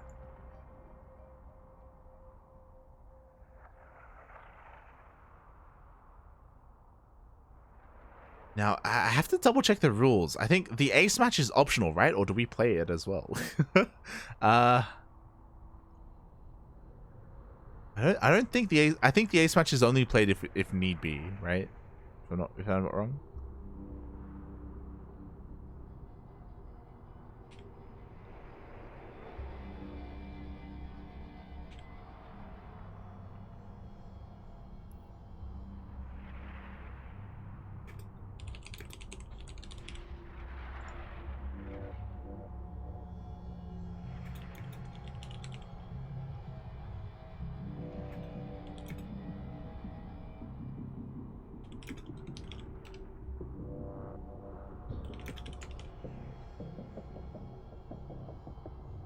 GLHF.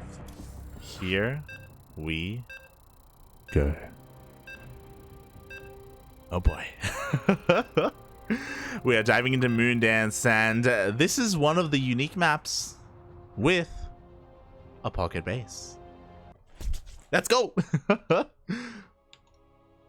Oh god, I don't think Erik has ever played on this map before, by the way.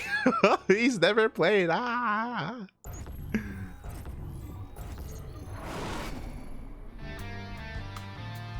And here we go. We are diving into game number 6 in this Team League match. Here we go, spawning in the top left-hand corner. The top left-hand corner of Moondance ESL. We have the Brazilian Zerg player himself representing the CranKy Ducklings, taking the first game in this best of 2. Can he take the second? It is Erik. And spawning in the bottom right-hand corner of Moondance ESL, we have the Canadian Zerg player himself. He is blue, representing Psistorm Gaming. It is Bioice. He needs to win this game to bring it to the ace match. He needs this win under his belt to go all the way. Otherwise, it's done, and the Ducklings will take this match. As a reminder, this is week 1 of Rak'Shir, and after all the matches conclude, I can go into how many teams there are and the format itself. I know I didn't have time to do so at the start of at the beginning, just because I had to organize the players and all that stuff. But we can get into that. As once again, Erik did go for that 15 hatch. Fun fact. Hatch gas pool. Oh boy. We'll see how this plays out in the end. I should say hatch gas pool here from Bioice. Meanwhile, Moondance has a relatively short rush distance through the center of the map. Pretty short, to be honest. Only a handful of screens. But there is a pocket base here that you can take as your 3rd or your 4th. Personally, I like taking this as my 4th. What's important to note is that this is a pocket safe base, but there are only 6 mineral patches here. Instead of the usual amount that we have. 6 as opposed to 8, that's it. So there's not that much longevity in this base if you want to take it. So we'll see what Bioice decides to go for. As his 3rd, he is going for the triangular 3rd, not the pocket base or the vertical 3rd. Interesting. This 3rd, of course, being a little bit more aggressive in nature. We do see that Erik is already here, though. Yo, can he get a kill? Oh! God does delay the base, and he will force a gas geyser. Oh my god, can he get on top of the drone? Oh, he's trying to, but a little bit too late. In the end, Erik loses both of his lings, but will force a pretty big delay on this 3rd base. Behind this, he's going for a Ling Flood, by the way. Erik, he has 16 drones and only 16 drones. Here we go. He's going across the map with nothing but Lings. This does get scouted here by Bioice. He does have a defensive Baneling on the way. Oh my god, he's trying to wall off. Does cancel the 3rd in the end, and with this wall, he will be safe and sound for the time being. But Erik, he is looking to knock down that wall. Oh my god, the Lings unfortunately are trapped on the other side. There's some defense, decent surface area on this Baneling Nest as well. The Baneling Nest, if it goes down, oh no, I don't know if Bioice can hold. He's going to try and get a secondary wall up behind this, and he will get the wall up and running, but the Baneling Nest goes down. Lings are trying to break on through here. In a couple of seconds, Ling speed is going to finish off with Bioice. With the help of these queens, he may be able to hold on depending on the surface area, depending on the engagement. Lings do flood all the way in. Oh my god, we have some target fire on the drones. Erik is droning up behind this, by the way. And Erik backs off. Bioice will hold, but Erik has the worker lead. Oh my god. And Erik, yeah, he can just dive on the nest again. He could even get the queen. Does he want it? Oh, he thought about it. Doesn't go for it in the end. Doesn't want to get surrounded. We see another wall behind this Baneling Nest, this time in the main base for Bioice. Bioice will defend, and to be fair, he does have access to the pocket if he wants to expand and take a 3rd. Oh, but instead he's going for a massive counterattack. Oh my god, that's a lot of Lings. Erik has to buy some time. He's going for his own wall off back at home. Trying to go straight into those roaches. Meanwhile, Erik, he slips on into the main base, going to get a full scout off, confirming the Baneling Nest, confirming the lack of gases, the lack of the lack of lair. Queen gets focused down across the map. Lings of Bioice going to try and reciprocate the damage, but Erik already has a secondary wall. The Roach Ward is going to go down. Ooh. That's That's a pretty big blow here for Erik. We do see that he's even trying to get a spine crawler behind this. Bioice does have a lot of lings though, so again, I don't blame Erik. He has to take this seriously. With 5 roaches though, he should be fine. Yeah, he has the DPS. And is Erik gonna go for a lair? He's not. He has not rebuilt the roach warren, by the way. He's taking both gases. There's the lair, and there's the 4th gas. Erik is going for mutas. Let's go.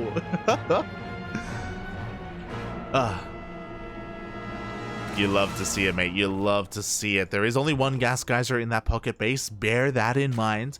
We do see the prioritization of the gases here for Erik, just saturating every single one of them. With that lair, he will be able to get map control. Meanwhile, on the other side of the map, Bioice, he's taking his gases as well.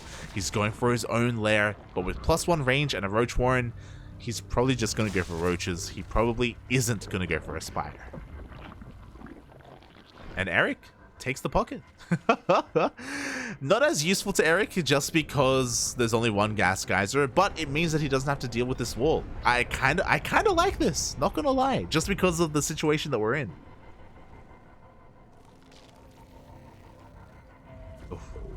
Meanwhile, there we go. Spire is thrown down. Kind of what we expected to see from Erik. There we go. We just see the gas guys are being taken in that 3rd base as well. With these mutas, Erik will have map control. Bioice needs to get eyes on this. We do see the Overseer going in now. Bioice will confirm, just like last time, mutas are coming out. And hopefully his response will be better. There is a place for tunneling claw roaches when there are mutas, don't get me wrong. And because the rushes to spike ground is much shorter on Moondance compared to the previous map, maybe he can make something happen with his roaches. But I like this a little bit more. Immediately, Hydroden is thrown down. A little bit more safe and secure here. And this is scouted by Erik. Erik just checking the pocket base of his opponent. Did confirm that Bioice took the triangular 3rd instead. Great scouting here so far by Erik. Did he also see the Hydroden? He has. He has barely seen that Hydroden. Yes. Oh, and Erik behind this is going... He refuses to rebuild that roach warren. Going for Lingbane. Sorry, going for melee upgrades for his lings. No Baneling Nest yet, which is a little bit worrisome because, again, Banelings are beautiful against Hydras if you can get them to connect, if there isn't a buffer for those Hydras. But yeah, we'll see what the mutas can get done as they are going to be coming out. There are a couple of overlords that are exposed, 1 here across the map. 4 overlords outside the natural, actually. Oh my god, what are our spores looking like? 1 in each base, but none protecting this area in between the bases or these overlords. So I'm a little bit worried here. Mutas, they don't go immediately across the map though. They do spend a little bit of time here cleaning out the overlords across the map. So Bioice has time to respond and he will be able to save his overlords. And the Hydras come out in time as well. You love to see it. Again, just a much more secure response from Bioice. But with these Hydras, these mutas aren't going to be dealing anywhere near as much damage. And sure, we have the pocket base for Erik, but it's not as good as a regular 3rd. So Erik's economy isn't looking that amazing. He's forced to kill his own Evo Chamber, getting his 4th base. And now Bioice is moving out. Oh my god. And Erik isn't ready for this. Like, Ling Hydra dies to pure Bane. But Baneling Nest and Baneling Speed is not going to be ready for this fight. Oh god, and this may just be a kill move here. Bioice, he's coming on in. Picks off a muta here as well. Lings are rushing on in. +1 melee did just finish up for this fight. Is it going to be enough? Oh, and it looks like just barely. Erik somehow, someway, he holds on. With the power of those 5 roaches from the start of the game and 1-1, the Lings were barely enough. Who needs Banelings? Banelings would still be nice. A couple of mutas are being focused down, but these are expensive losses for Bioice. You don't want to be losing Hydras like this. Not like this, papi, not like this. Erik overextending a little bit. Doesn't want to go too far here. What's important though is that Bioice does have a better economy because of this 3rd base. Like, he can kind of afford these losses, kind of. Erik though, on top of things, getting his own 4th up and running, trying to drone up, trying to catch up in the economy. Oh, Muta's gonna be trying to buy a little bit of time, but oh my god, the Hydras, they don't care. They don't turn around.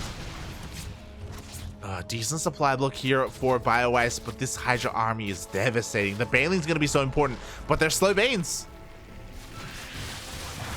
Oh god, the target fire is a little bit crazy. Banelings are waddling on in. They find some connections, but I don't think it's gonna be enough. Oh, but 3 more Banelings. They morph in. Yo, if they can find connections, maybe he can hold on, but they get trapped on the roaches. The Hydras are getting cleaned up, and now there are only roaches on the ground, so Mutas will be able to eventually deal with the roaches, but they get into the mineral line. Drones are falling left and right, and maybe even the base. Erik actually goes for a counterattack.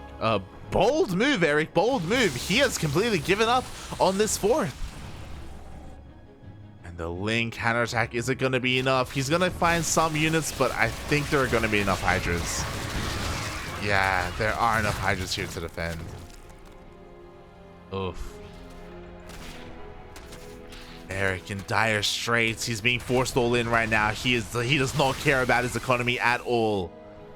Baneling run by Baneling speed is done. This is a way to come back.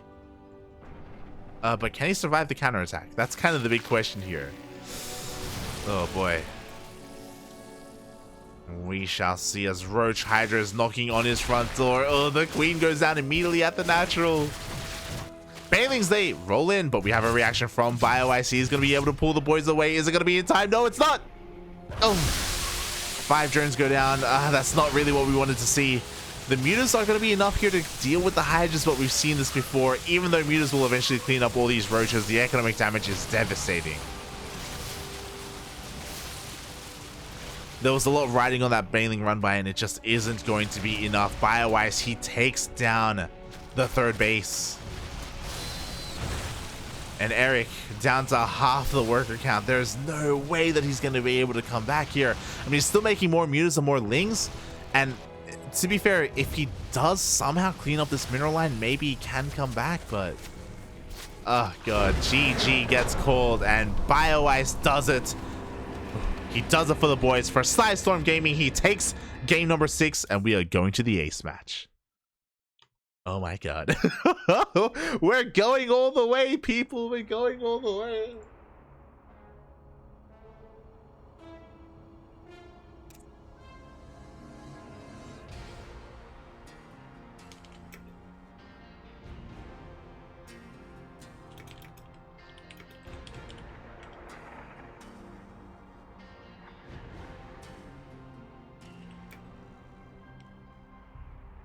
We go to ace match.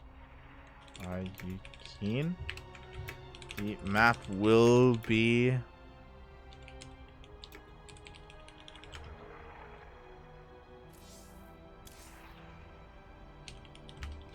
Cosmic Sapphire.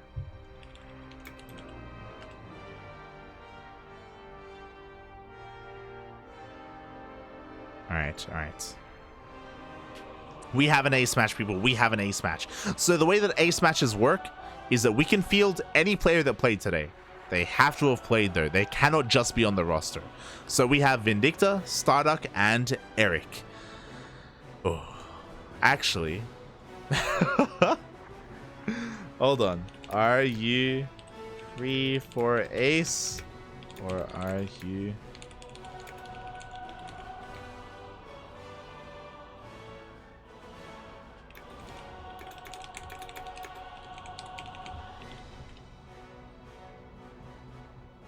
All right, I'm gonna ask Vindicta here because we need to see. We need to see. Oh, we also need to like. Okay.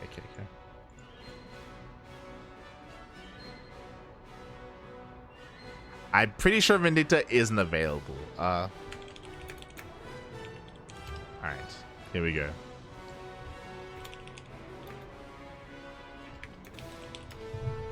I don't know how I feel about this. No.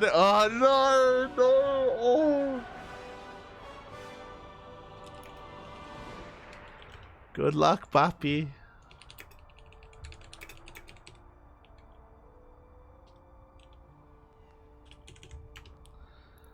Okay.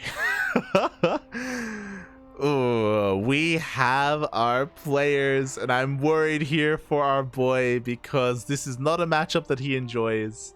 Not at all.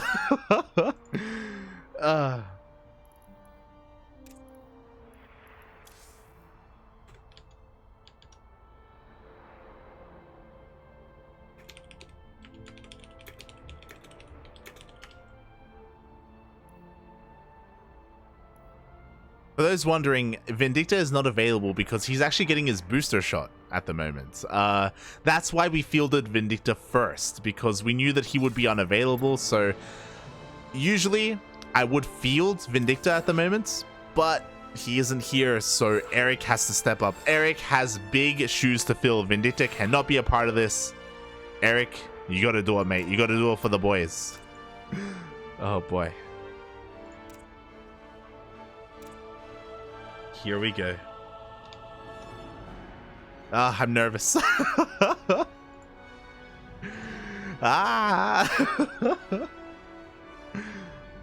I'm nervous because Erik is not fond of ZVP. He's not fond of ZVP. No, and this is a large map. Sky toss, papi, sky toss. Oh.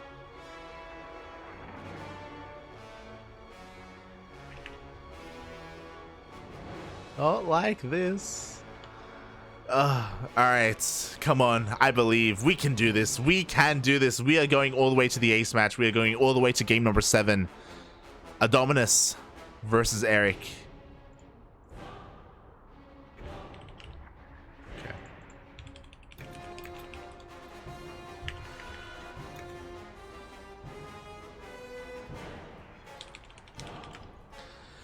Just letting the players know. Oh. And we'll see. Okay. So, speaking about the map, Cosmic Sapphire. I believe Cosmic Sapphire is going to essentially be the new Glittering Ashes, the new large map. A lot of different attack paths. So because of that, run bys can work wonders, and engagements in the middle of the map, surrounds, do favor Zerg a little bit, is what I will say. But because it's so large, and because there are so many choke points specifically, it looks like it's relatively easy to wall off. I don't know if Adonminus is a Skytoss connoisseur, but I do see that kind of being a factor into this, that players, especially Protoss players, can find a way to efficiently and effectively wall off and get into that Skytoss. But I'm curious, because obviously Skytoss, or going into Stargate play early on, is a little bit out of style. It's off meta nowadays.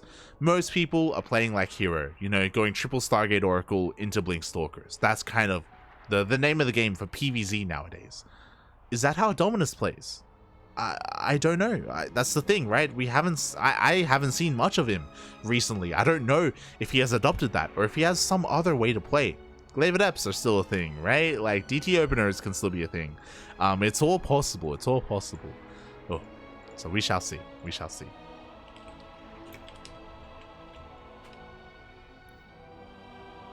I ask the players if they are ready, and we will begin. Just waiting on Adonminus, and yeah, what I will say is that, you know, I hope the better team wins. You know, it's been a great, I say that, but it's been a great tournament. It's been a great match, I should say. I think that's a little bit more apt. Psistorm Gaming putting up a big fight, and a lot of the games have been a lot of fun. Even StarDuck versus Adonminus, like game 1 was so close. I was so happy to see StarDuck performing well there, even though he lost. Yeah, it's been great to see. It's been great to see. And I hope the Psistorm players and fans in the chat have also enjoyed themselves. Just going all the way down to the wire, mate. Aye.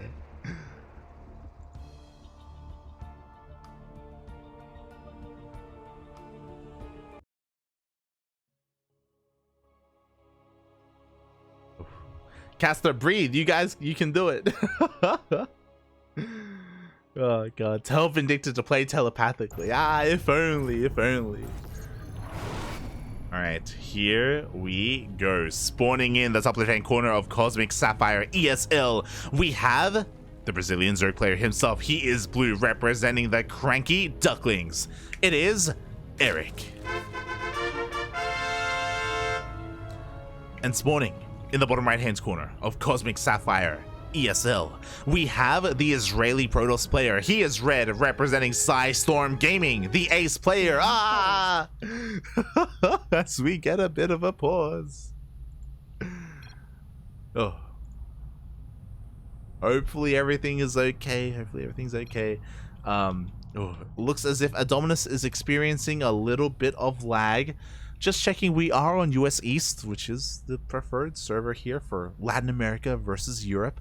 But Adonminus is just checking things on his end to make sure everything is okay. Make sure, you know, Steam isn't downloading, there's no torrents, or, you know, no one's on an iPad watching Netflix or anything like that. Yeah, Adonminus is just making sure that everything's okay before we start, before we get things underway.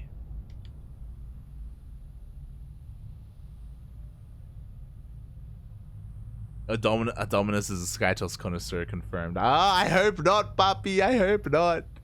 Not like this. You'd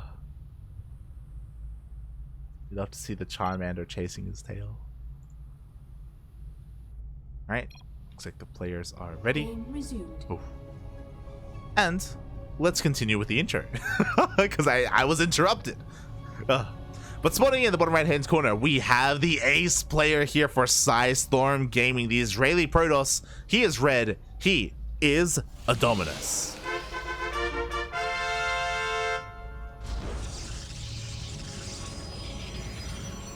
Here we go. Meanwhile, I don't know if you noticed, but Erik did go for a pool first opener, a very aggressive play. I'm shocked. Before this game started, I did warn Erik, saying that this is a large map. This is the largest map in the current map pool. Does he really want to be being aggressive like this? The answer is yes. 6 things are coming across the map. This makes plenty of sense. Erik does not want to play macro. He is being probe scouted. Adonminus confirms that this is not a macro opening. This is not an economic opening. It is in fact a pool first, and lings are on the way. 8 lings in total so far. Gas is being mined. Ling speed is on the way as well behind this, and Adonminus has to respect this. There we go, we have a wall. I should have warned him. I should have warned Erik. I don't know if you noticed, the ramp to the natural is incredibly narrow. It is very narrow. We're walling off with 2 buildings, mate. 2 buildings is all you need to wall off, and Erik is not familiar with these maps. I don't think he realizes like how easy it is to defend your natural. The lings, they rock up. Erik now sees and he realizes how little surface area there is, how little there is exposed, and how little damage these things are gonna do. Again, when I say that this is a macro map, boy oh boy, is this a macro map. Again, look how narrow this is. This is the anti-thick wall. Jesus. So Erik, unfortunately, isn't able to do much here with his opener. He is expanding behind this and he is droning up. Ling speed is about to finish, so he can make use of Ling speed, I guess, and he did force a reaction, but Adonminus is perfectly safe. So not the most ideal opener from Erik. Because of Ling speed, he does have map control, and because of that, Adepts are going to have a hard time moving out across the map, but they will move out, and so will these Zealots. Erik does have eyes on this, but again, I feel like I should have warned Erik. I'm a little bit more familiar with the maps because I have been casting them for the past week, and I have been playing on them, so I feel like this is a little bit on me. That maybe I should have divulged a little bit of crucial information about this map. Feels bad, man. As we see a robo opening, and this gets scouted immediately by Erik. So we're seeing ground toss, not just ground toss due to the robo opening. Are we going to see a 3rd gate, or are we going to see a Twilight Council, or are we going straight into disruptor drops? That's what I'm kind of feeling here. As soon as the robo is done, we can go straight into a robotic spay. I'm curious though, because we don't have a lot of gas, so I'm not even sold on that story. Like, what the hell is Adonminus doing? He goes for the 3rd and 4th gateway. He's going for a 4-gate all-in, mate. With this robo, he can make a war prism. He can just reinforce across the map. Let's go. The aggression is real. Erik does have an overlord, and he will eventually scout this, but I'm worried here because here we go. 4 adepts already coming across the map. There's that prism, 4 gates. Despite the map being big, Adonminus does not intend for this game to go on much longer. Also, I said all in, but we are probing behind this. And aggression. I think I should taper myself a little bit. We have aggression coming across the map. We do see Erik dipping in a little bit. He confirms War Prism coming across the map. He's also going to be able to confirm the gateways as well. Will we have enough at home to defend, though? That's the question. That's the real question. Ah. Oh boy. Erik did throw down a safety roach warning. He does have 6 roaches on the way, so he does have the tools available to defend. But now this has been revealed. Erik gonna be supply blocked a little bit here, stuck at 66 supply. He has to make an overlord. He has to. He can't even go for a real extractor trick either. Oof. And here comes the Adonminus. Already some roaches getting picked off before the real fight happens. Ravager being morphed in. Queens will help in the defense, but we don't have too many. Queen has to come down from the main. And this may just be a little bit too much here. 4 roaches are on the way, and that will definitely help, but the lings are being cleaned up. The bile is going to be connecting a little bit, but the buffer is gone, and now the roaches are falling. Boys may have to be pulled even, mate. Aye. We see him trying to kite all the way back. Boys are being pulled. Roaches are coming out with the full surround. Is this going to be enough? Can Erik hold? Can he hold? But transfused just in time, but 13 drones have gone down. Oh, God. With the reinforcing roaches. No, the move command, the pathing. It looks like Erik will hold on, but at what cost? And will he even hold on? Oh, God. Zealots are going to be cleaned up, and there we go. Adonminus is forced all the way back. Erik can now drone. Oh, but he lost 13 drones in the defense, mate. 13 workers. Behind this, Adonminus taking his gases, probing on up. From here, he can go into a Twilight Council. If he wanted to be a Chad, he could go for a Robotic Spay. Instead, he just keeps warping in. He's not done. And Erik was caught droning. Oh, boy. Not like this, Papi, not like this. Boys are forced offline once again. Roaches are on the way. More queens are on the way as well. Can he muster a defense in time? His 3rd base is under threat, and it's going to be taking a lot of hits. Erik has to hold on to this. Oh, God. Can he, though? Can he? He may just have to give it up. Nah, he doesn't want to. He wants to fight for it. Let's go. The prism is looking a little bit exposed, but does on siege in time. We do have bios available as well. I'm sure Erik is waiting for the War Prism to siege if that ever happens. There we go. A couple of bios are going to be connecting. Looks like the base is going to go down. A couple more shots, and there is the target fire. The 3rd base falls.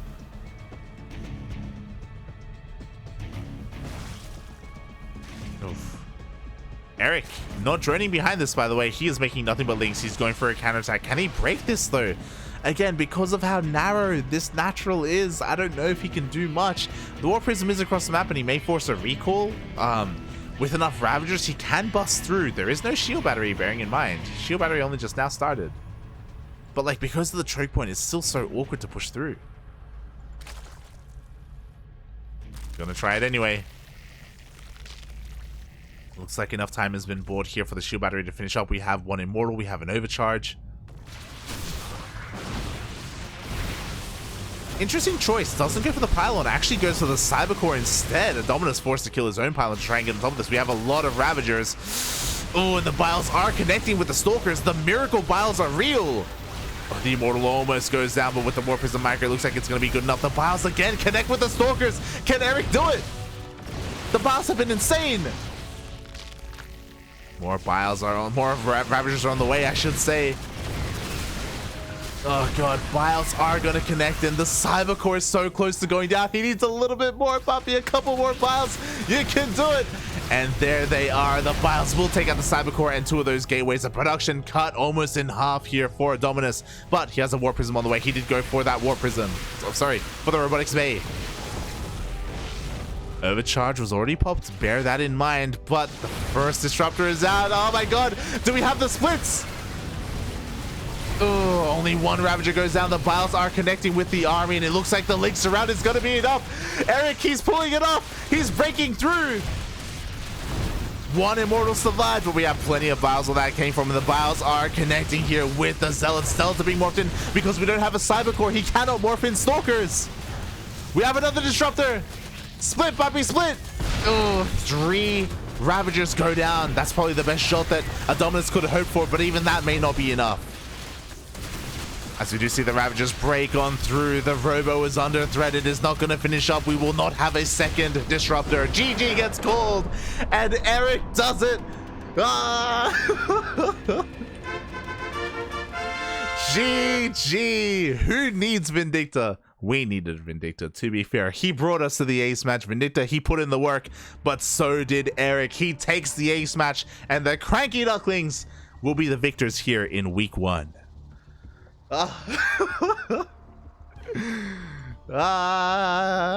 GG, puppy.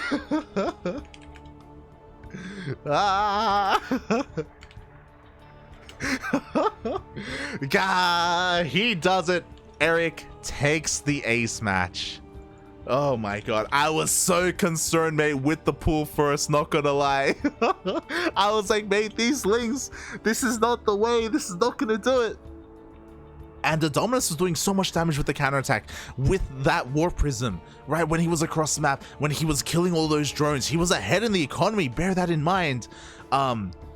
But Erik, he knew how all in he was, especially after losing that third base. That defense was so clutch, by the way. Like, there was a moment there where I thought Erik would have died, and I think a lesser player would have died to that 4-gate aggression. 100%. We saw how Erik had to pull the boys, not just pull the boys, but kite back as hard as he could. He had to transfuse as well, try and keep whatever units he could alive. When with that defense, mate, he was all in. And what a way to go all in with all of those Ravagers, morphing in every single roach he could into a Ravager, link flooding behind it, taking down the Cybercore. Honestly, that was a pretty crucial part. As soon as the Cybercore went down, Adonminus, he was very limited in what he could use to defend. That's why he was warping in Zealots, and they were chargeless. They were chargeless. They were vanilla Zealots. Not really what he needed, but that's all he could warp in. And GG gets called. Oh my god.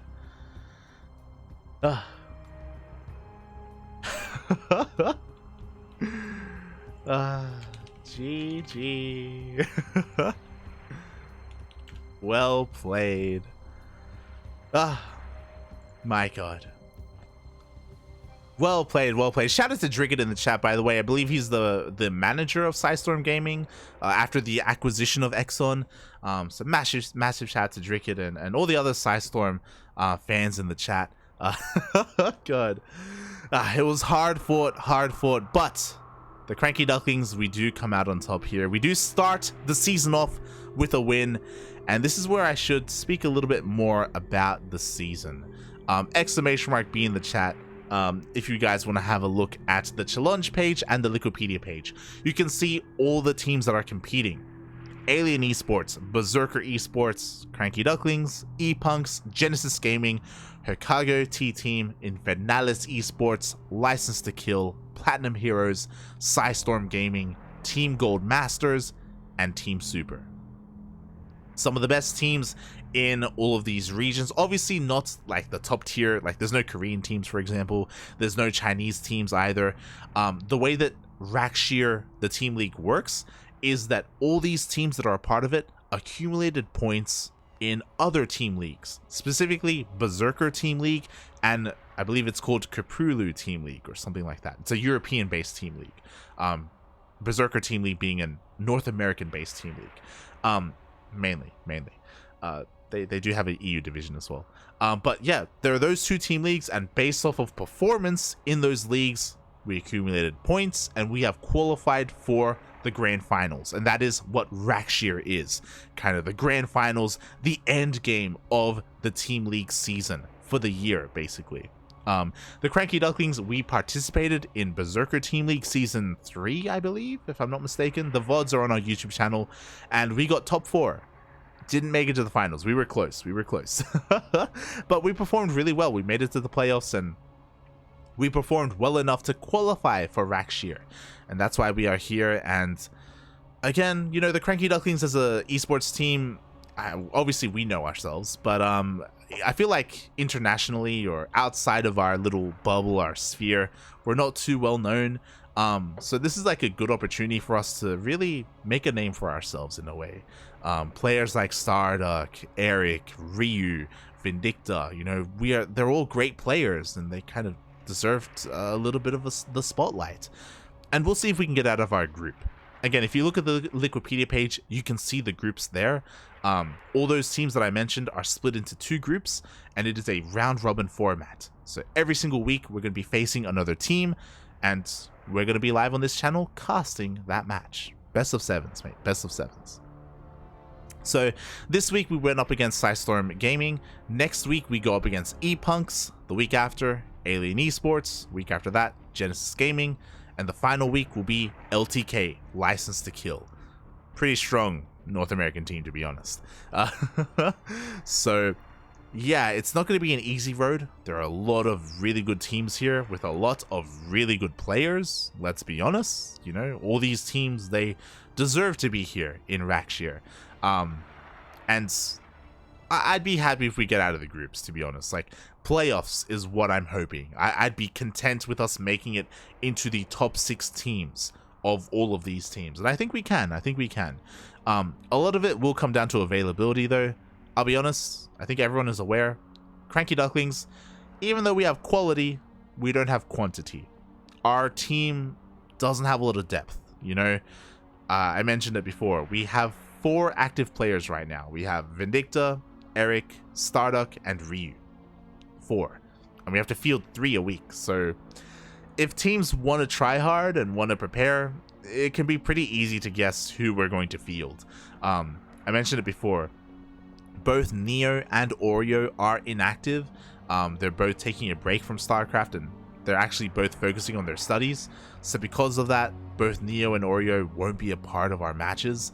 So again, it does kind of limit our roster and limit who we can field, and limit, you know, how much diversity we really have in a lot of these matches.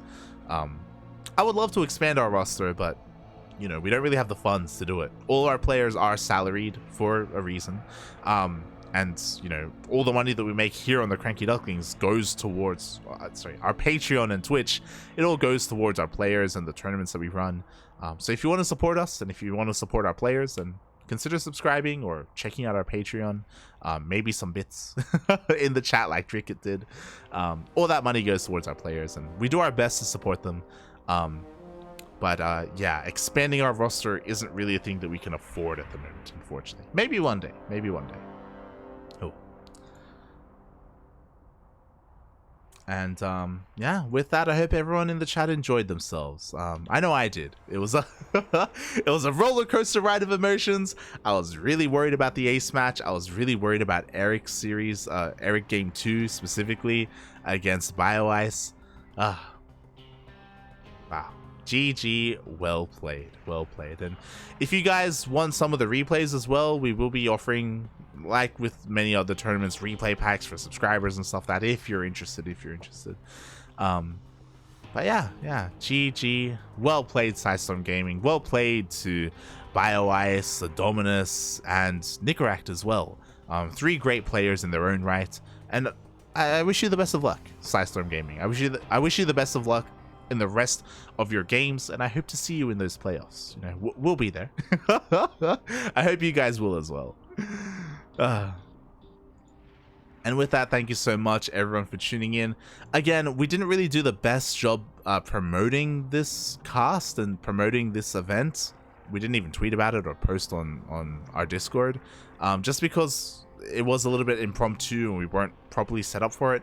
But our VODs are going to be on YouTube like they always are, and we'll be here next week as well with more of this. So if you're interested, be sure to be there so you can watch our road to victory, or at least to the playoffs. We'll see. Oh boy. So yeah, thank you so much for watching. Stick around, we're gonna give someone a raid.